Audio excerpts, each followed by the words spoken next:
Welcome into episode number 625. We are live on YouTube, and it is Action Zone Wrestling time. Lots going on. 9-match card. We've got championship matches all day long, with exception to our tone setter, which is a huge matchup. We all saw Elijah Archer lose his Action Zone Wrestling Continental Championship to AJ Styles, a member of Team Arsenal. And of course, when he requested his rematch was granted. What Archer did not know is that he was being tossed into a Gauntlet Turmoil matchup, which of course he was unable to capitalize on. Therefore, AJ Styles, still the reigning defending Action Zone Wrestling Continental Champion. That raised some questions in the locker room amongst many different wrestlers in the back. And of course, one of those wrestlers was Alan Severn. Now, of course, Alan Severn, a member of the Wolfpack, not necessarily affiliated with the Coalition, but we all know that they've worked together from time to time. Archer and Alan Severn have a long history. Alan Severn, of course, reached out to Archer and suggested that they deal with Team Arsenal and their unfair tactics, which they, of course, I mean, it was a great match, don't get me wrong, but Archer, after being such a long-time reigning Continental Champion, deserved a one-on-one matchup at very least. He did not get it. He got a Gauntlet Turmoil match instead. He's, of course, not happy. Members of the back aren't happy, because if it can happen to Archer, it can happen to anyone. Alan Severn, of course, proposed a matchup which involves AJ Styles going through a Gauntlet Turmoil of his own, this time with Archer and some of the Wolfpack members. If AJ Styles is unable to make it through the Turmoil match, the Action Zone Wrestling Continental Championship will be vacated, and there will be a tournament held at, of course, the discretion of Wolfman Alan Severn. So that's how we're going to kick off our day today with our tone setter. It's going to be a Gauntlet Turmoil with AJ Styles. It's going to be a phenomenal matchup. Can't wait to get things underway. We got a little bit of Joe Link's match recaps and highlights to have a look at. Just a few matches that we had missed. House show matches, I do believe, actually. And I don't think that Joe Link has caught up with our last show, which was, of course, our Super Show, which was absolutely phenomenal, by the way. If you haven't seen our last show, you definitely want to check it out. It's both here on YouTube, and, of course, the VOD is available on Twitch TV. But I'm going to go ahead and open up my dashboard so that I have it open. Give me a second while I do that.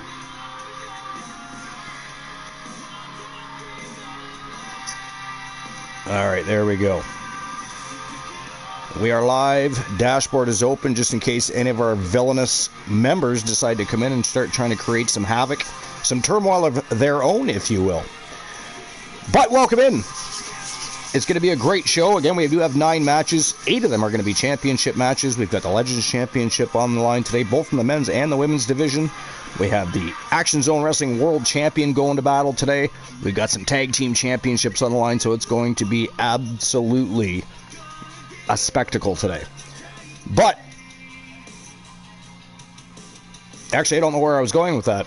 Just kind of waiting for everybody to start dropping in. We just went live, so I don't know. Because we all know on Twitch it can be 5, 10, 20 minutes before some people get notifications. We can be through a couple of matches on any given card before people find out we're live and are able to join us. I'm not sure what it's like here on YouTube for people. I don't know if they get the notifications immediately or if they're delayed like Twitch. But we'll give everybody a couple of minutes. And in the meantime, we can have a look at Joe Link's match recaps and highlights. I just got to figure out where we left off. I believe we left off with, I believe it was January, having a matchup. And Johnny Rainbow defeating Eric Dangerous for the one championship. So we don't have a whole lot to cover, actually. It looks like Joe Link has completed all of the house shows, so he just hasn't caught up to episode number 624, so that's fine. So we'll have a quick look at those, of course. So we may as well start off with a house show that would pop up, getting the crowds ready for the main event show that are soon to be heading to a local arena near you. This show would see only 2 championships change hands, as Alex Ramon would lose his Action Zone Wrestling Championship to Zach Payne, and Anna Jay would also lose her Action Zone Wrestling Championship to Sarah Suzuki. Sarah would also become a Triple Crown champion during the house show. congratulations. And of course, we all know she also became a Grand Slam champion. She has been inducted into the Hall of Legendary Accomplishments section under the Grand Slam section for the women's division. She's amongst very few that have been able to achieve that accolade, and even fewer men. Actually, I don't even know if any men have achieved the... let me just have a look. I can't remember. I don't think there's any men's Grand Slam champions as of yet. Let's find out, shall we? Grand Slam champions? No, there have been absolutely no men's Grand Slam champions. Let's have a look to see how many women's Grand Slam champions there are. We have one, which is Dangerous Amber Extreme, January Ultraviolet, B. Jackson, Julia Jackson, and now Sarah Suzuki. All three members of the League of Nations, as a matter of fact, are all Grand Slam champions. Imagine that. I mean, they are amongst the very best on the planet, so that's not a huge surprise. So yeah, she became a Grand Slam champion, already been inducted. That is good to go. And we'll move on to the next order of business as far as recaps go.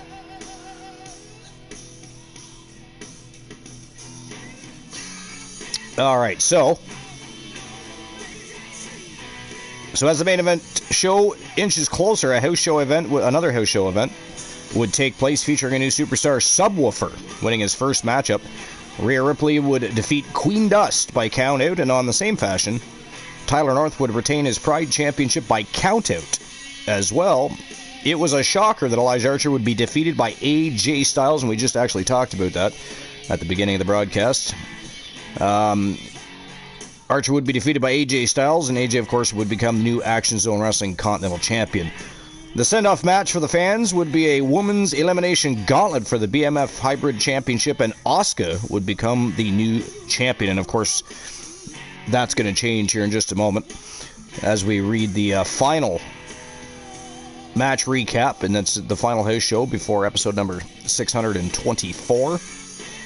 Today's number 625, of course, number 41 for our shows here on YouTube. So the last house show before the main shows would take place, and blow the lid off the arena, Sarah Suzuki would defeat Asuka for the BMF Hybrid Championship and become a quadruple champion. In the process, Alan Severn would retain his title against Joe Lincoln, and Tables would become the new Action Zone World Champion as he would defeat Zach Payne. Ludwig Kaiser would end the very short undefeated streak by Subwoofer. Will Ospreay would win a fantastic gauntlet match, and of course Anna Jay would become the new Action Zone Wrestling Continental Champion. Of course, Anna Jay will be defending that championship later today. Co-main event, actually. So, lots going on. We may as well get started with our first match of the day, so we'll get things underway here in just one moment with our tone setter of the day. Here we go again. 4-superstar gauntlet turmoil match. AJ Styles is going to be running the gauntlet against Poindexter. Elijah Archer, the one Elijah Archer, and of course War the Machine. Two members of the Wolfpack teaming up with Elijah Archer to try and take out AJ Styles. Of course, if AJ is able to defeat all three, he will retain his championship. If he's unable, then he is going to have to vacate his Continental Championship. So we're going to get to that match right now. May as well get things turning and burning. But anyways, how's everybody doing today? I see a couple viewers in here. What's new and exciting? Could be lurking at work. Could be Infinite Oni and of course Honeybee Wrestling, potentially. Or it could be Variants of Strife just waking up. Who knows? But how's everybody's day? Everybody excited for a lit match card? 9 matches, 8 championship matches. We're getting things rocking and rolling right now. We are going to get things rocking and rolling right now. Alright, here we go. Matchup number 1. Gauntlet Turmoil time. AJ versus 2 members of the Wolfpack and the one Elijah Archer. Now, to be fair, Elijah Archer was actually able to eliminate AJ Styles from the Pure Wrestling Championship matchup on our TAW Super Show. If you saw episode number 624, you will see, of course, AJ Styles, the one Elijah Archer, and Carmelo Hayes going to battle over the Pure Wrestling Championship. Archer eliminated AJ Styles, but Carmelo was able to capitalize, take out Archer, and retain that Pure Wrestling Championship. Fantastic match, though. And kudos to Carmelo Hayes, who's been absolutely on fire in Season 5. All right, here we go.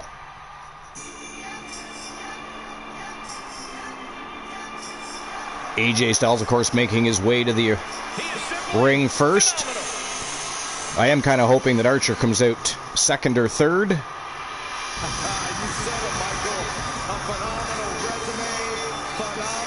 My hope is that the Wolfpack has their way with AJ Styles. That way, even if he manages to get through War the Machine and Poindexter, which is kind of unlikely when you think about it. Maybe one of them, both of them not likely, but then Archer can finish them off. We shall see what happens. It is completely randomized. With exception to AJ Styles, of course, because he's the one running the Gauntlet Turmoil.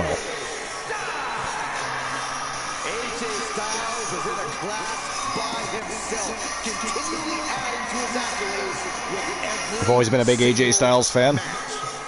Myself, personally. But I do hope he loses. I do hope he loses. And of course, if he does lose and the championship is vacated again, it will be put up for grabs in a tournament at the discretion of one Alan Severn.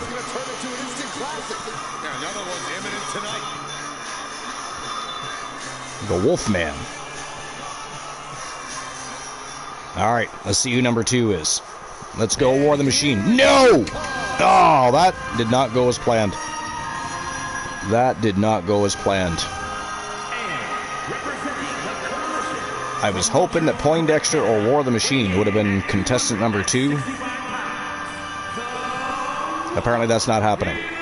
So it's going to be AJ Styles versus the one Elijah Archer. Right now they are 1-1. AJ beat him for the championship. And then, of course, Archer eliminated him from the Triple Threat Elimination matchup on our TWA Super Show. So they are 1-1. Archer would love to have that championship back. Unfortunately, I mean, if things go according to plan, he's going to have to enter the tournament.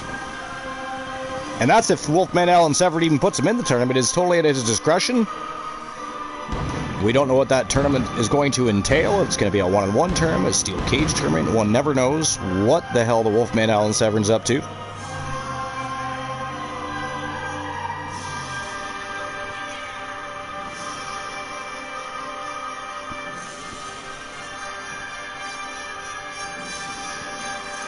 Mr. TWA himself, the one Elijah Archer. Again, not exactly how I had planned things out. I was kind of hoping that Archer would be last, I'm not going to lie. This is a little unexpected. Well, not necessarily unexpected, it is randomized, but an unwanted happening, if you will. He calls himself the standard bearer of this division and plans on proving an unwanted happening.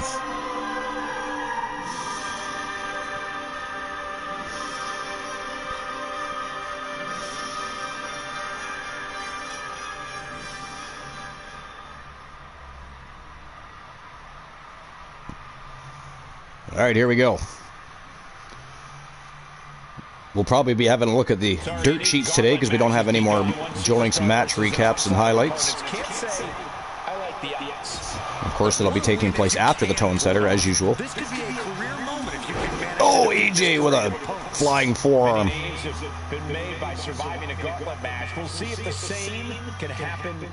Out the back door goes Archer. Come on, Archer. Oh, back and forth. Exchanging counters and retaliations. Here it comes. Nice neck breaker by AJ.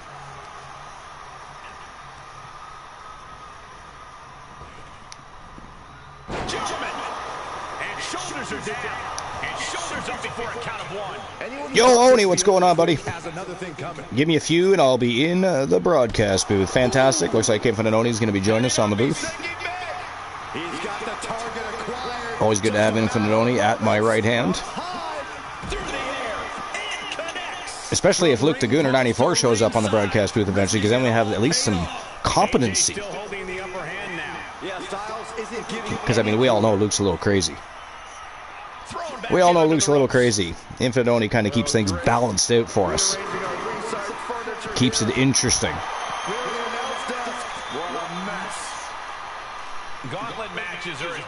Moon Raider has also become a fantastic guest host. Slowly sliding into that co-host with the most spot. Was even doing some commentary for some of our matches for episode 624. And again, if you haven't seen episode number 624, you're going to want to check that. It was a fantastic show. TAW Super Show. Every championship was on the line. And then, of course, we had ourselves a tournament immediately following the show. AJ having his way with Archer here outside the ring. Come on, Archer. Saw that one coming. We really need Archer to win this matchup. AKO, but it's outside the ring. Out of nowhere. AJ is out cold, but sadly, Archer cannot pin him outside the ring. Sadly, Archer cannot pin him outside the ring. Delivered back into the ring.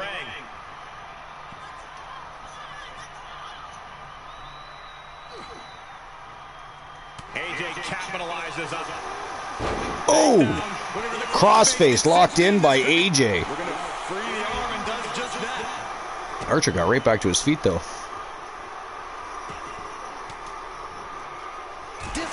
So far, a totally back and forth matchup. Neither one has really had the upper hand, at least not for any length of time.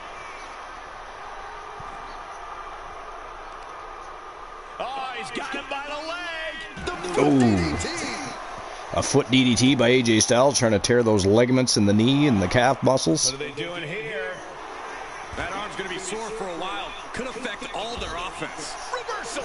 Can he take advantage? Oh, suicide. Oh, suicide dive into a DDT by Archer. Nice move by Archer there. But Archer's got to keep things in the ring. Oh, nice drop toe hold. Beautiful reversal there by AJ Styles.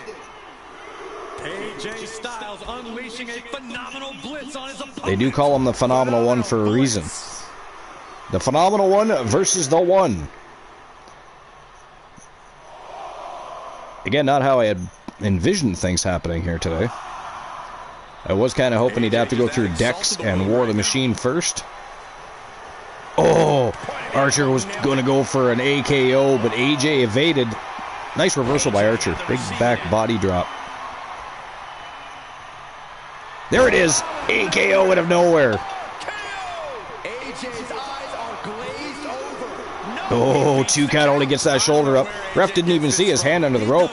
Technically speaking, that pinfall shouldn't have even counted. His hand was underneath the ropes. Wow. Flying crossbody takes AJ out. Damn. Crossbody of his own by AJ Styles. Oh, AJ into the calf crusher. Rope break, though. The ref caught that rope break. Didn't catch the one that AJ Styles. I mean, again, his hand was right under the ropes. I'm surprised he counted the 2 at all.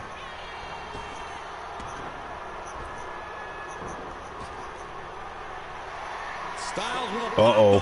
AJ going for the Styles Clash. Busted Archer open. Oh, he's making a mistake here. He's toying with Archer a bit.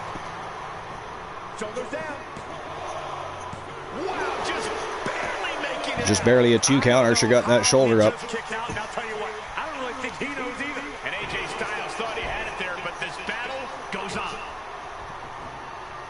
Oh, jumping knee right to the head. Nice counter by Archer. AJ catches him, though. Oh, snake eyes off the top turnbuckle. Missed the moonsault, though. Archer back to his feet. Big headbutt. Archer does love those headbutts. Oh, elbow right to the face.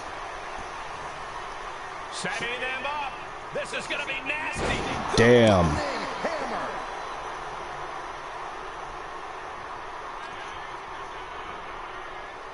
He's going for it again. Oh, and he nailed it. 2 in a row. Headed to the top rope. AJ gonna fly. Sky high. Oh, and he missed. Target. Short flight. AJ missed. And he's able to reverse. Ooh, that got turned around on Styles. Ooh, Archer with a nice counter there. Each competitor showing they've done their homework. But much like the rest of the matchup, it's been so back and forth. This is it. I mean, he's not going to pin Archer with that. Oh my God, he did. What in the fuck? Archer is out. So they are now 2-1 in their feud. AJ has eliminated the one Elijah Archer. Here comes Poindexter, a.k.a. Professor Pollux. Now remember, if AJ loses the matchup to either one of the members in this turmoil matchup, the Action Zone Wrestling Continental Championship is vacated. Let's see if Poindexter has any better luck getting rid of AJ Styles and vacating that championship. And with an onslaught of strikes like that, it's clear they have nothing but punishment on their Nice mind. reversal by AJ. What are we about to see? Driving those knees right into the thigh area. Who won the race? Charlie's horse. You can't get caught in a hailstorm like that if you want to win. Come on, Dex. Uh-oh. Styles clash. A little too early, I think, to get the pinfall on Dex. Then again, I didn't think he was going to get a pinfall on Archer with an arm drag either, but that happened. Managed to get a 2 count there. AJ putting a little stank behind everything he does here. We're at a vital stage in this matchup, and this audience is fully aware of it. Yeah, they know another turning point can come at any second, and that can be the instant that AJ going for a neck breaker. the neck breaker. Styles imposing a flurry of offense. Seeing some Dex rolling to the outside for a little breather. But AJ measuring him up. Look at this. Welcome in, Oni. Hey, How's it going, buddy? A roll of the dice, and it is going well. Nice. You got day off today, I assume? Yeah, I took today and tomorrow off. Yeah. I see you've been doing some. Content creation. Yeah. Yeah, I just saw that. Spent a good amount of time on Amber Extreme.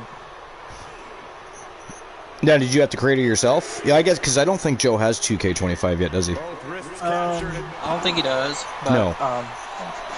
Like, I put in a lot of work. So, like, I went through 2K24, jotted down her moveset, whip back into the ring. and everything. Nice. So, you're getting Amber Extreme. Awesome. Oh, kick right in the back. I'm not sure exactly when I'm getting 25. It's probably going to be closer to the end of the month, maybe the beginning of next, I'm not sure. But the good news is I'm sure they'll have a patch or two out by then, so it'll get rid of any issues that they're still having. At least that's kind of my hope anyways. I figure it'd be a while for you to get it, and then when you do get it, you'd have a lot of work to do. Yeah, I've got a lot of content creation to do afterwards. All the arenas, the titles, and Yeah, your characters. it does take some time. It's a little time consuming for sure. But I mean, I can always still run a show or two here and there with 24 while I'm getting things built up in 25. That way we're not really losing much time. Quick exchange of counters there.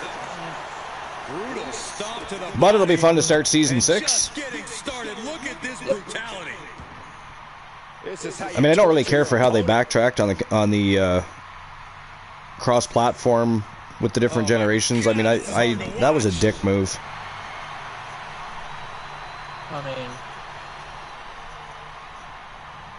It'd be one thing if the PS4 was, if they weren't still making games for it, and you know what I mean? Like, it's just, but they didn't do it just to PS4. I mean, you can't even cross-platform between PC and can you do it with PC and PS5 or no? Yeah, I'm not sure either. but like, I do know I have the last gen version as well. I could always install. Right, yeah. But I think Honeybee tried that and she was having issues. People couldn't find her creation. Oh, really? Yeah. I mean, I hope Community Creations is better for 25 than it was for 24. I think Community Creations was at its absolute worst for 24. It was awful. Between that and inappropriate things coming up in Community Creations, not to mention, but that got a little bit annoying too. I'm not gonna lie. I'm sure you know what I'm talking about. Yeah. Speaking of which, apparently somebody's I try to remember who this Zach person is, but apparently this Zach person's account got hacked, and Honeybee had a bit of a mess to clean up on our Discord. Yeah, it hit my old account. I mean, my old server. Crazy. So my friend Slateboard told me about it. Yeah. And sometimes I wonder if people's accounts are being hacked or if they're just, you know, into the wrong shit. I mean, it's hard to say. I'm telling you, two-factor authentication. And with good reason. These superstars are earning all that shit turned on. Yeah. You must. It's too easy to hack these days. I mean, I've never had the problem, so thankfully. I'm still trying to remember who that person was. And that is it. That is all. AJ Styles loses. Therefore, the Action Zone Wrestling Continental Championship will now be vacated. And at his discretion, the Wolfman Alan Severn will be creating a tournament to crown a brand new Continental Championship. Unfortunately, Elijah Archer was unable to get the job done. So AJ and Archer are now 2-1 in their feud. AJ's got the advantage in that feud so far, but I'm sure that's far from over. But Poindexter, a.k.a. Professor Pollux, picking up the big victory against AJ and vacating that Action Zone Wrestling Continental Championship. So immediately following the show, we now have a vacated championship for the very first time in quite some time, actually. I'm actually trying to remember when the last time we had a vacated title was. It's been a while, hasn't it? That was more towards the beginning of the season, I think. If I'm not mistaken. Alright, so the tone setter is in the books, and we're going to immediately move on to our next matchup. This one is a table matchup for the Pride Championship, and of course the new reigning defending TWA Pride Champion, Fat Lad Mitchell Vaughn, is going to be defending his title against Kyle Riley from Team Life is Great. Should be a fantastic matchup. These guys have a bit of a history as weapons of mass destruction back in the day. Of course, weapons haven't been around for a season or a season and a half, I think. But the weapons of mass destruction and the Wolfpack, of course, went back and forth for months in their feud and rivalry. So, picking up where things left off then with Kyle Riley and Mitchell Vaughn, it should be an interesting matchup. Pride Championship on the line. So let's get right to business. So, are you going to have an intergender division now that it's a possibility? Everything's intergender. Yeah. See, I'm excited about that because we've had a few failed because it was just too difficult to have an intergender division the way we were forced to do it before. My other thing is they included it in the game. I wonder if eventually we're going to see an intergender division on Raw or SmackDown or in NXT. Because I always said, I don't have a problem with intergender matches. It's just, when you do them all the time, it's boring. They don't even have a title to fight for. You know, it's literally just a random matchup with intergender rules. So they could actually create a title. I think it'd be exciting. Imagine you could have Becky and Seth Rollins against Montez Ford and Bianca. I mean, there's many options. Many options. Oh, yeah. I think it'd be a lot of fun. Yeah. Yeah, things have totally changed with NPW. So, Mr. Jackson and Mr. Ultraviolet, they've changed the rules and made everything intergender. All titles are also intergender. Oh, interesting. So, the women can fight for the men's titles? Yeah, there's only one set of titles. Okay. There's no women's world title or whatever. It's just one set of titles. Lucha Underground rules. Nice. Now, is EVW making a comeback in 25? Well, yeah, but that one's women only. Women only. Yeah, no, I was just curious. I didn't. You mentioned NPW, so I was. Awesome. Yeah, I mean, I really enjoyed EVW, so. Yeah, the arenas have been made. Oh, awesome! All my I can't wait to see them. The only thing I don't have is the entire roster. You don't have the entire, yeah. What are your other plans for 25? Do you have any other plans as far as champion? Like is there any new championships you're introducing? I mean, obviously besides intergender. Well, you said they're all intergender, so I guess you don't need an intergender. You just. Well, there's a couple. There's one I'm bringing maybe a few back. Well, kind of. I'm introducing the Underground title. Oh, nice. So is that gonna be like an extreme championship type of thing, or? It is only to be defended and competed in Underground matches. Nice. Oh, that's right, because there's that new Underground. Right. I forgot about that. Yeah, it's actually not bad. So. Yeah, I haven't read many bad reviews about that at all, actually. Most of the bad reviews are coming from the island and random crashes. But, I mean, random crashes in Universe, even in play mode, are normal this early on. So it's not really anything to freak out about. They will fix that. Which they I don't have too much of a problem with the island, honestly. A lot of people do. It can be fun until you get to like certain matches, right? And there's no interaction really. Like but not just that. It's just another step towards pay to play. That's all that is. Well, they're gonna. You can also play the island story. Yeah, but that's the one that people mostly have the issue with. They don't find it that entertaining. Apparently, I wouldn't know. Listen. I'm not going to watch somebody play that anyways. That's not my thing. I want to see matches. I want to see fights. I don't want to see a story. Like I can go to a friend's house and watch somebody play a video game. I just want to see fun matches and good content creation. You know, things of that sort. I mean, I'd watch you do it, but that's only because we're one big fam jam. I'm going to watch anything you put out for content. But as far as random channels go, or people we visit from time to time, I'm not going to sit and watch them do it. No offense to them or anything. But, I support you for a completely different reason that I would be supporting them. So, right. It's just different. But yeah, I don't have too much of an opinion on anything. I only know what I've read in reviews, and, I think a lot of problems could be avoided if they would just stop trying to rush release every single year. They just... And I think they have the wrong people testing the games. I think they should target streamers. I've said it before, streamers push these games to their absolute limits. They will find out all of the glitches, they'll find out all the crashes and everything far before everybody else will, because a lot of people are just playing an occasional match here and there, or trying out different modes here and there. They're not playing it constantly, they're not streaming it, they're not, you know what I mean?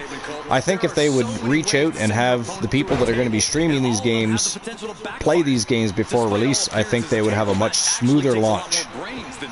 Yeah. But I mean, who are we? But they always do it around WrestleMania season 2. Yeah, that too. Yeah. I mean, they didn't used to. If you go back far enough, they used to do it the same time as every other game release, usually in the fall. But then there was the whole issue with 2K20, then they scrapped 2K21 and took their time to develop 2K22, which was actually pretty good, and you could tell they took their time to release that one. Yep. 23 was good too. I thought 23 was more stable than 24. At least by the time they was definitely the better game. Yeah, I came out with so far. Yeah, I think so too. I 100% agree with that. 24's become decent, but that's only after how many patches? I mean, for a while they were releasing a couple patches a week. Like every time I would turn on the PlayStation, it'd be, we got to update to, the next version of the game. So it got a little bit annoying. But Yeah. I'm looking forward to 25 regardless. I don't really care what problem. Like I said, my hope is that most of the stuff is resolved before I get it. Not all of it. I mean, there's always something that they're going to have to fix here and there, but I'm hoping that any of the major, like with the crashes and in some cases, I guess some things aren't loading properly sometimes, and then that will cause a blue screen. Yep. So there's some things, but again, kind of normal. We all know that, especially... Oh my God! Hey, Kyle Riley, I mean, he got literally tossed through that table. I just turned my head. Wasn't really paying attention because I was looking at the chat for YouTube. Turned around and Kyle Riley's literally flying through the air right through that table. Mitchell Vaughn, fat lad Mitchell Vaughn from Team Dogface, defending the TWA Pride Championship, and that didn't take very much time at all. That was a fairly quick matchup. I mean, I actually thought Kyle Riley would have put up a better fight, but it was all business, no play for fat lad Mitchell Vaughn, who is still your reigning defending Pride champion. Yeah. I'm considering. I'm trying to figure out what division I'm actually gonna get rid of for 25, because I am gonna have the intergender tag titles. That's something I've been trying to do for 5 seasons now, and now The it's hybrid division. yeah, right. So well, yeah, because the hybrid division was just simply my answer for something new when the intergender division failed again. It just, but now it can work. It can work properly, and it's more interesting, and a lot of things have changed. So yeah, you're probably right. I think that's probably the division to get rid of, because I like the one championship division. What I might do is unify the one championship and the hybrid championship, I think, and do it that way, as opposed to just eliminating a division. That way some of the records are still in place, right? And the BMF championship division isn't very old, so it won't be very hard to modify that as far as records go. So Exactly what is that? it's simply our version of an extreme division. That's all it is. BMF just stands for baddest motherfucker on the planet type of thing. Same thing it means in the UFC. I literally stole the concept. Yeah. So it's just an extreme championship. But the more I do the matches, I'm thinking, but I like the one championship division better. You gotta love it when you create something and then later on you're like, why the fuck did I do that? Like, what's the point? Well, But trial and error, right? Trial and error. But all right, so we'll move on to our next matchup. Matchup number 3 is for the Women's TWA Legends Championship. We've got Mickie James from Hardcore Country representing Team Luke the Gunner 94, taking on the newest Legends Division title holder, Queen Dust. Took that championship from Julia Jackson in a matchup I think probably shocked a lot of people, because Julia Jackson's held that title for quite some time. People have stepped up to the plate. She's hit home runs every single time, but Queen Dust slid on in there and stole that title. Of course, Julia not very happy about that, and I would assume at some point they're going to have a rematch. But not today. Today it is Mickie James. She was actually sitting at number 3. But today is kind of a random... So, we don't have just number 1 contenders in action today. We also have anybody that's in the top 5. Mickie James was sitting at number 3. So she's getting a championship matchup against Queen Dust. And as you can see on the screen, we got Randy Orton, Mark. There's a bunch of people that were sitting in the top 5 for the different divisions. Alan Severn is not the... Now that I've said that, Alan Severn's not a Legends Championship holder. He's the BMF Championship holder. But Randy Orton will be challenging Alan Severn for that in the next matchup. But we do have Damien in action today. He is facing Mark Henry in a steel cage matchup for his Legends Championship. So it should be very interesting. I believe Team Kraken Skulls also, I'm assuming it's going to depend on what happens with today's matchup, but he does want to have a rematch with JC, I think it was. He defeated JC. I think it was a count out, and he was unhappy with that outcome. So there's going to be a rematch there, if providing Damien gets out of this matchup with the championship around his waist still. Mark Henry is no joke, though. Anything can happen. But here we go. Matchup number 3. Mickie James versus Queen Dust. Well, the only thing I don't like about YouTube is we can't do any betting lines. There's no way to do that. As it is, YouTube is never really focused on gaming, right? So they don't have all the same tools and entertaining. I mean, there are some things that you can unlock, but you have to accomplish certain things. Most of those things I can no longer do because people are monetizing my videos. So there's that. One of the reasons I stopped. What's that? I thought about doing a dick move in advance, but like basically, okay, so like claiming characters in advance. Oh, gotcha. Yeah. So, for example, if I wanted to redeem the points for Abyss when he came out. Right. Yeah. I'm a little surprised they even put Abyss in the game, to be honest, but maybe that opens the door for more TNA wrestlers to pop up. Chris Park does work. He does. I'm not gonna lie. I was never an Abyss fan at all, ever. He was just a combination of a Kane and Mankind ripoff, and I didn't think he was that good. I was a big fan either, but no. I liked the character.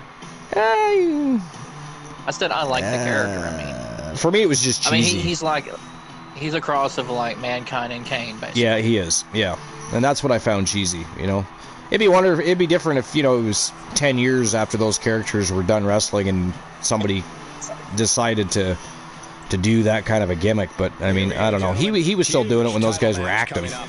So it was just weird for me, but I did it, and he was a big guy, and he was definitely a hardcore wrestler, but I was just never overly entertained by Abyss, personally. There's definitely been worse, Shockmaster, for instance. Yeah. I don't think anybody. Well, maybe there might be somebody, who knows, that enjoyed the Shockmaster. That was just crazy. Wearing a glittered stormtrooper helmet out to the ring and a cape. It was just awful. Absolutely awful. I mean, WCW got a lot of things right, and then they got a whole lot of things wrong. Hence how they ended up where they ended up. And if AEW's not careful, they're going to go the same route. Good Lord.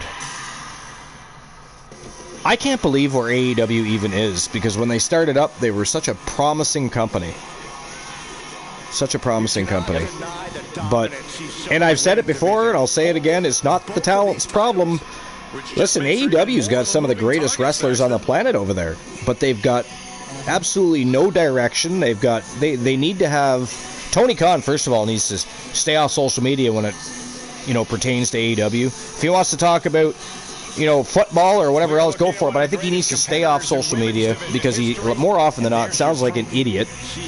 He's just, at the end of the day, he's a long-time wrestling fan that wanted to own a company and managed to do so. But he doesn't know anything about managing wrestlers. He doesn't know anything about booking matches and storylines, whether it be short-term, long-term.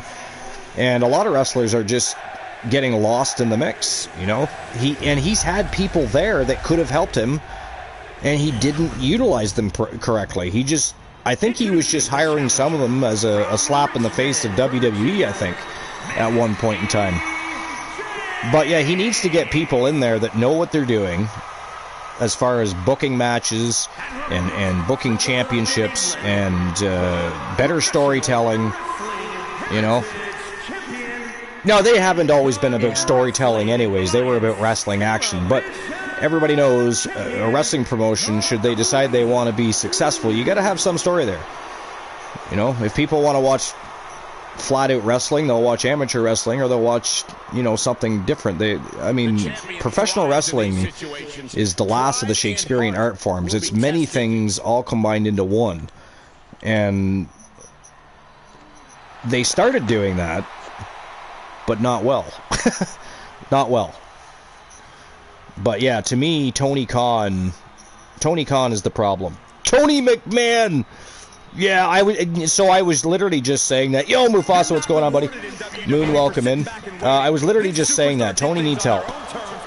And I don't know if it's his ego or what it is that's holding him back from getting that help. Because, again, he's had people there that were from WWE even that could have helped. And he just didn't utilize them correctly. To the point where they just walked away. Right? Like, what's the point in them being there if they're not going to do anything? Just so they... kind of like having a kid run a toy store. Yeah, basically. And, you know, don't get me wrong. Hell, I'd love to own a promotion, too. But if I did, I would have the appropriate people surrounding me to help me make that successful, and he just hasn't done that.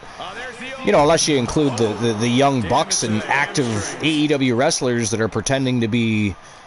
well, they're what, EVPs? They're supposed to be the EVPs of the company.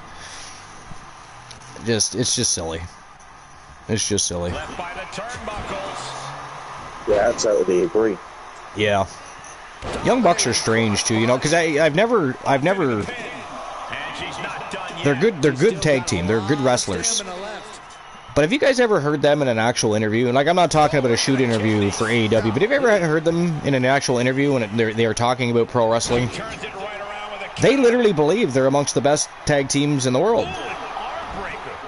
Like, they believe that shit. And I don't know if it's because their cultist elite fans have driven them there. They're not even top 15 in my opinion. I can easily name 15 tag teams that are better than them. Hell, there's tag teams in AEW that are better than them. But they are good. I haven't really seen a lot of their matches. They're good. So I can't really judge them, but they're good. But they have no business being in the championship title picture as EVPs of the company either. You know, that just makes no sense to me. Well, they have no business being EVPs, period. Neither does Kenny Omega or anybody else that they've put in charge. You know, if these guys were retired from in-ring action and they were there literally to help the company, then okay, I could see that. But that said, what help have they given the company? They're still losing ratings, right? They're still doing well as far as putting on pay-per-views. Their pay-per-views are well, except for their last one. Revolution was awful. Revolution was fucking awful. But I mean, I hate to say it, but, you know, kind of in their defense, they did help form the company and come up with the idea. Well, and yeah. Tony was just basically the money man. And in the beginning, they were doing quite well. But I did say back then, it's one thing to put on a show once a month or once every 2 months. What are you going to do? What are you going to bring to the table when you have to do it week in, week out, 300 days a year? And now we see what they've done. So... And what else is kind of funny is one of the founders is the current WWE champion. Yeah, isn't that awesome? I mean, don't get me wrong. I actually want AEW to be successful. Right? It's easy to cut up what they're doing. I want them to be... First of all, again, they have a shitload of talent. They have so many good wrestlers in AEW that it's not funny. And they have enough shows, which I think they've got too many shows too early in their existence, but neither here nor there, they have them.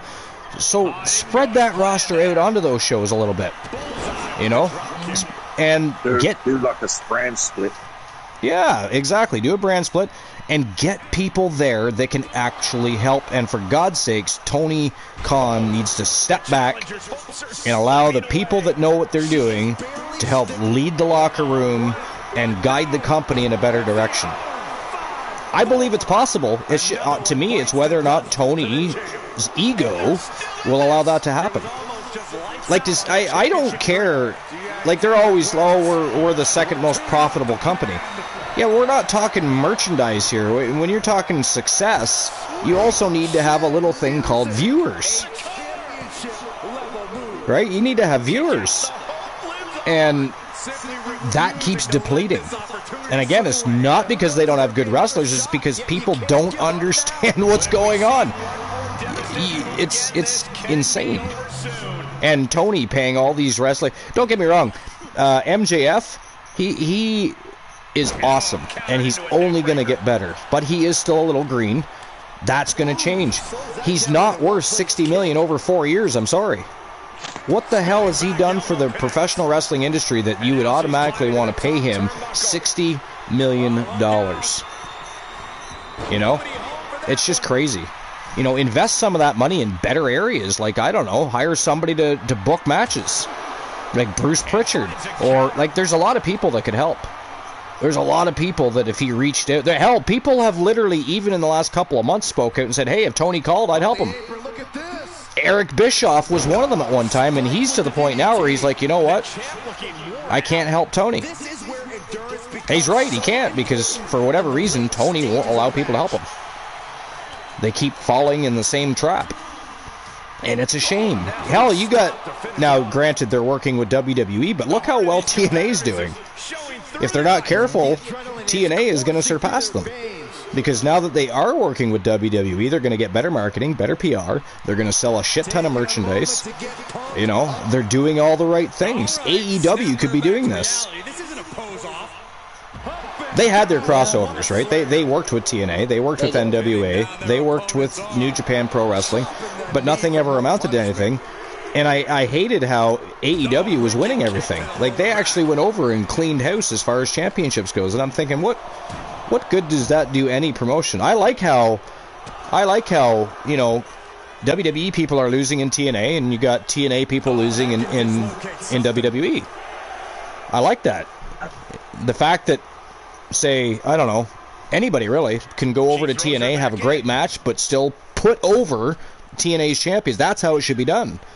You shouldn't be just, you know, slaughtering the other company and giving all your titles to Kenny Omega and whoever else took championships at the time. So, but I think if I would even like to see it, you know, we're years off of it ever happening, and a whole lot of changes need to be happening, but I could even see AEW, now that it's a possibility, they could work with WWE someday down the road. They could have crossover matches, you know? But I mean, right now, there's really no benefit, right? They're not bringing any new viewers from AEW to WWE. They're not. Because those same 400,000 to 600,000 people that are watching AEW every week are already watching WWE. Now, half of them, maybe half if they're lucky, might be exclusively watching AEW, but even then, not likely. You know, any real wrestling fan watches all promotions, whether they're bad, good, or, you know, better or worse. I've always watched all promotions. I think it's a great thing, and we got to be careful not to knock other promotions too much anyways, because again, at the end of the day, it's a place for wrestlers to go. It's a place for them to be employed, to put food on their table, to put a roof over their heads and feed their families. So I absolutely want to see AEW do better, and they absolutely could. How they can have a roster that good and not be doing better is actually alarming. It's actually alarming. But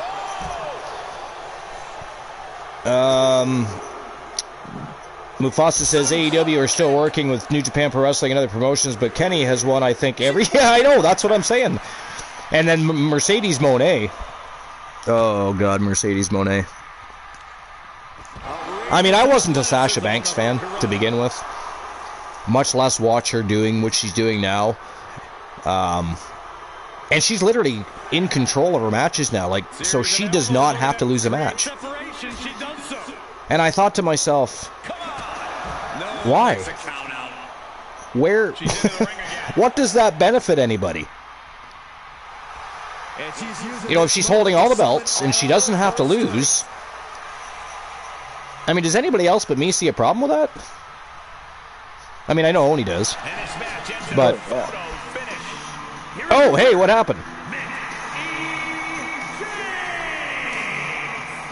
Was that a count-out win? I was not paying attention because I was reading comments. I have no idea what just happened. Mickey James won the matchup. Doesn't look like she won the championship, though, so that must have been a count-out, yeah? I'm guessing? Must have been. Yeah, it was. It was a count-out? Okay. I mean, I hate countouts. Really hate countouts. I mean, the countouts are, you know, they do serve a purpose. But do you guys remember in 2K23, which was, of course, Season 4 for us, how many countouts there were in that season? It was absolutely atrocious. Like, almost every other match would be a countout. And heaven forbid you did a tag team match. You were almost guaranteed a countout in tag team divisions. It was nuts. That was the only problem I had with 23, because Oni and I were talking earlier. So far, especially concerning stability, I think 23 was the best game they released. 24 is decent now, but again, how many updates and patches did they have to go through? 23 didn't have that many. There was not nearly as many issues with 23. I thought they did a fantastic job with 23. There was maybe a month and a half of problems, and then they were pretty much all over everything. So that was nice. But Mufasa says that's BS for her to decide. Well, yeah, but I mean that's Tony allows these things to happen, right?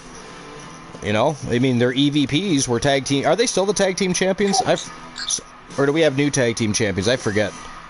Is Mufasa, is the Young Bucks still champions? Actually, I haven't watched AEW in about 2-3 weeks. I do have to catch up. I'll be honest, most of the time that I watch AEW, it's to watch FTR, it's to watch MJF, and it's to watch Adam Page.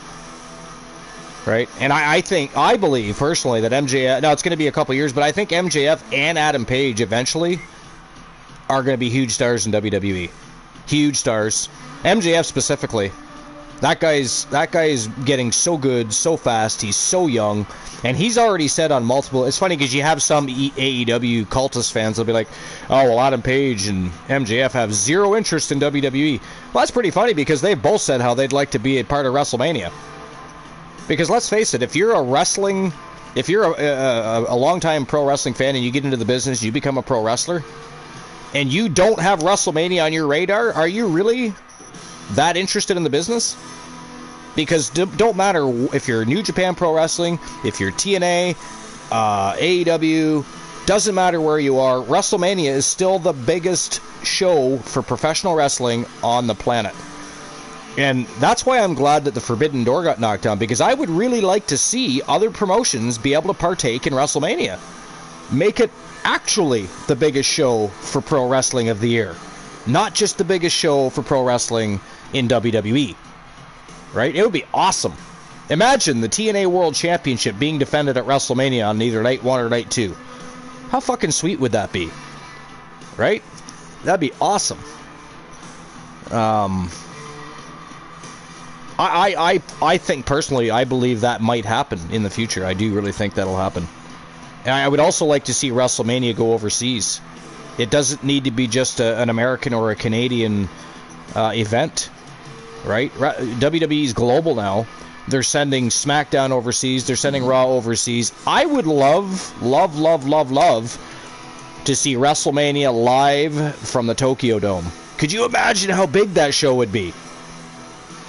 Mm-hmm. My God, that would be ginormous. Because how many people fit in the Tokyo Dome? How many people can fit in... Can somebody Google that?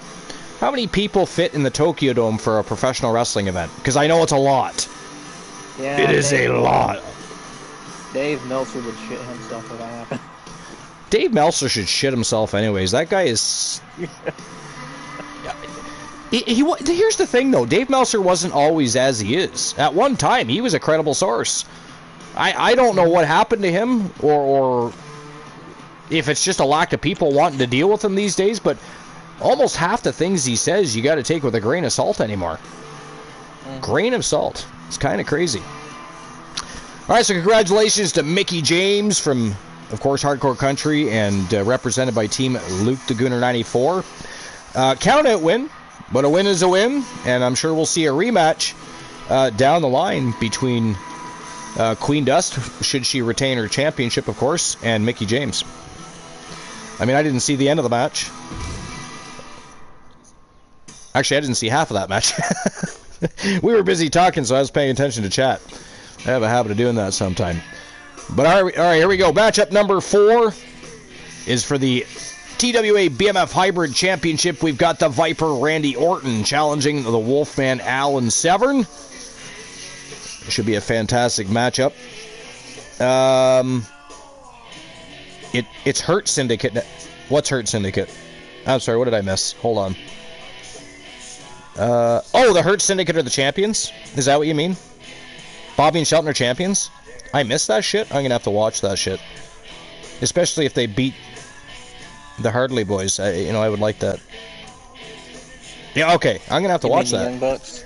Yeah. I didn't say Hardy Boys. I said Hardley Boys. Oh. I like to make fun of them.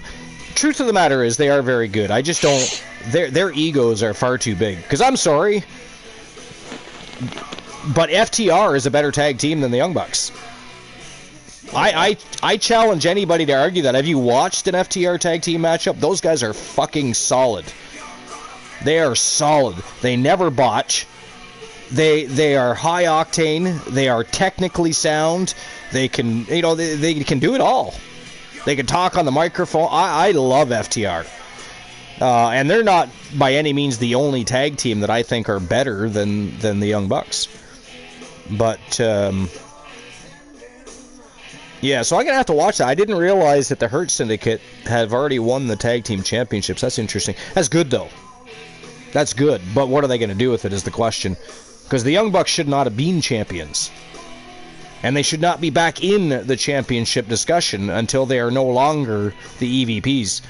Of course, for that to happen, Tony's got to find somebody to be an actual EVP. You know what I mean? Is that going to happen? We don't know. It would be nice. It would be very nice. All right, here we go. We'll continue our conversation. Let's get the match underway. The Viper Randy Orton versus Wolfman Alan Severn. The following contest is scheduled for one fall. I quite enjoyed the feud that Orton and Elijah Archer had. I think that was season 3, wasn't it? Was that season 3, Oni? I think it was the end of season 3. I think it was season 3. I think so too. That was the RKO versus the AKO. Now, to be fair, Archer barely squeaked out of that one. I think they did a best of 7, if I'm not mistaken, and I think he only won by 1. So, but he beat him. That's all that matters. The AKO reigned, and the RKO disappeared.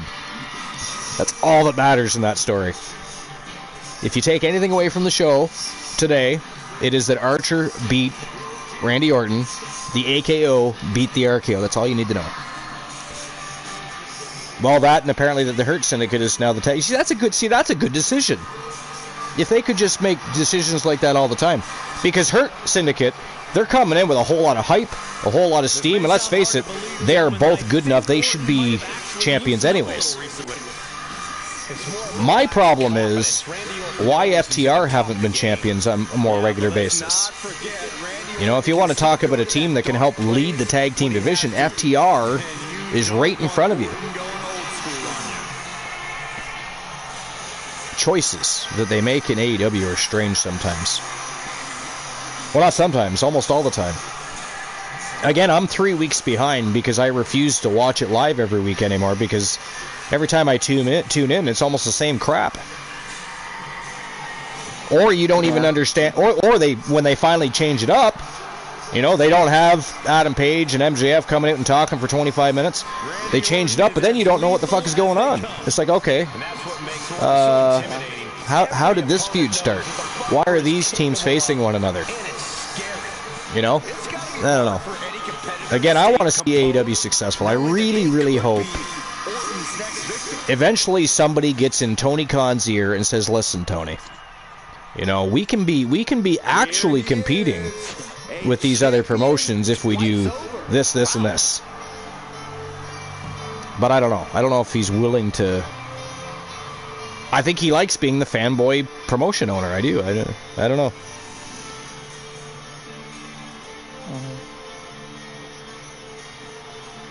Yo, here's a fear. I just barely noticed you came in. The AEW TNA deal was really for AEW to use Good Brothers. Yeah, and Don Cal. Yeah, that's true.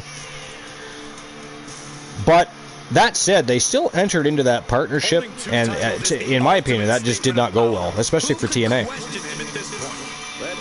I don't think I could see a championship here and there changing hands. You know, maybe Maybe somebody goes over and wins the X Division Championship. But when it comes to their world title, when it comes to their world championship, the other companies should not be coming, not without a prolonged story, a proper feud, and making it make sense to happen. They should not be going in and taking their championships. That's a time to help put those champions over. You got mid-card titles you can play with when it comes to that. But again, what do we know?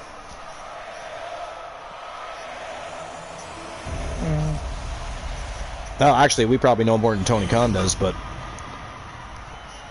at this point.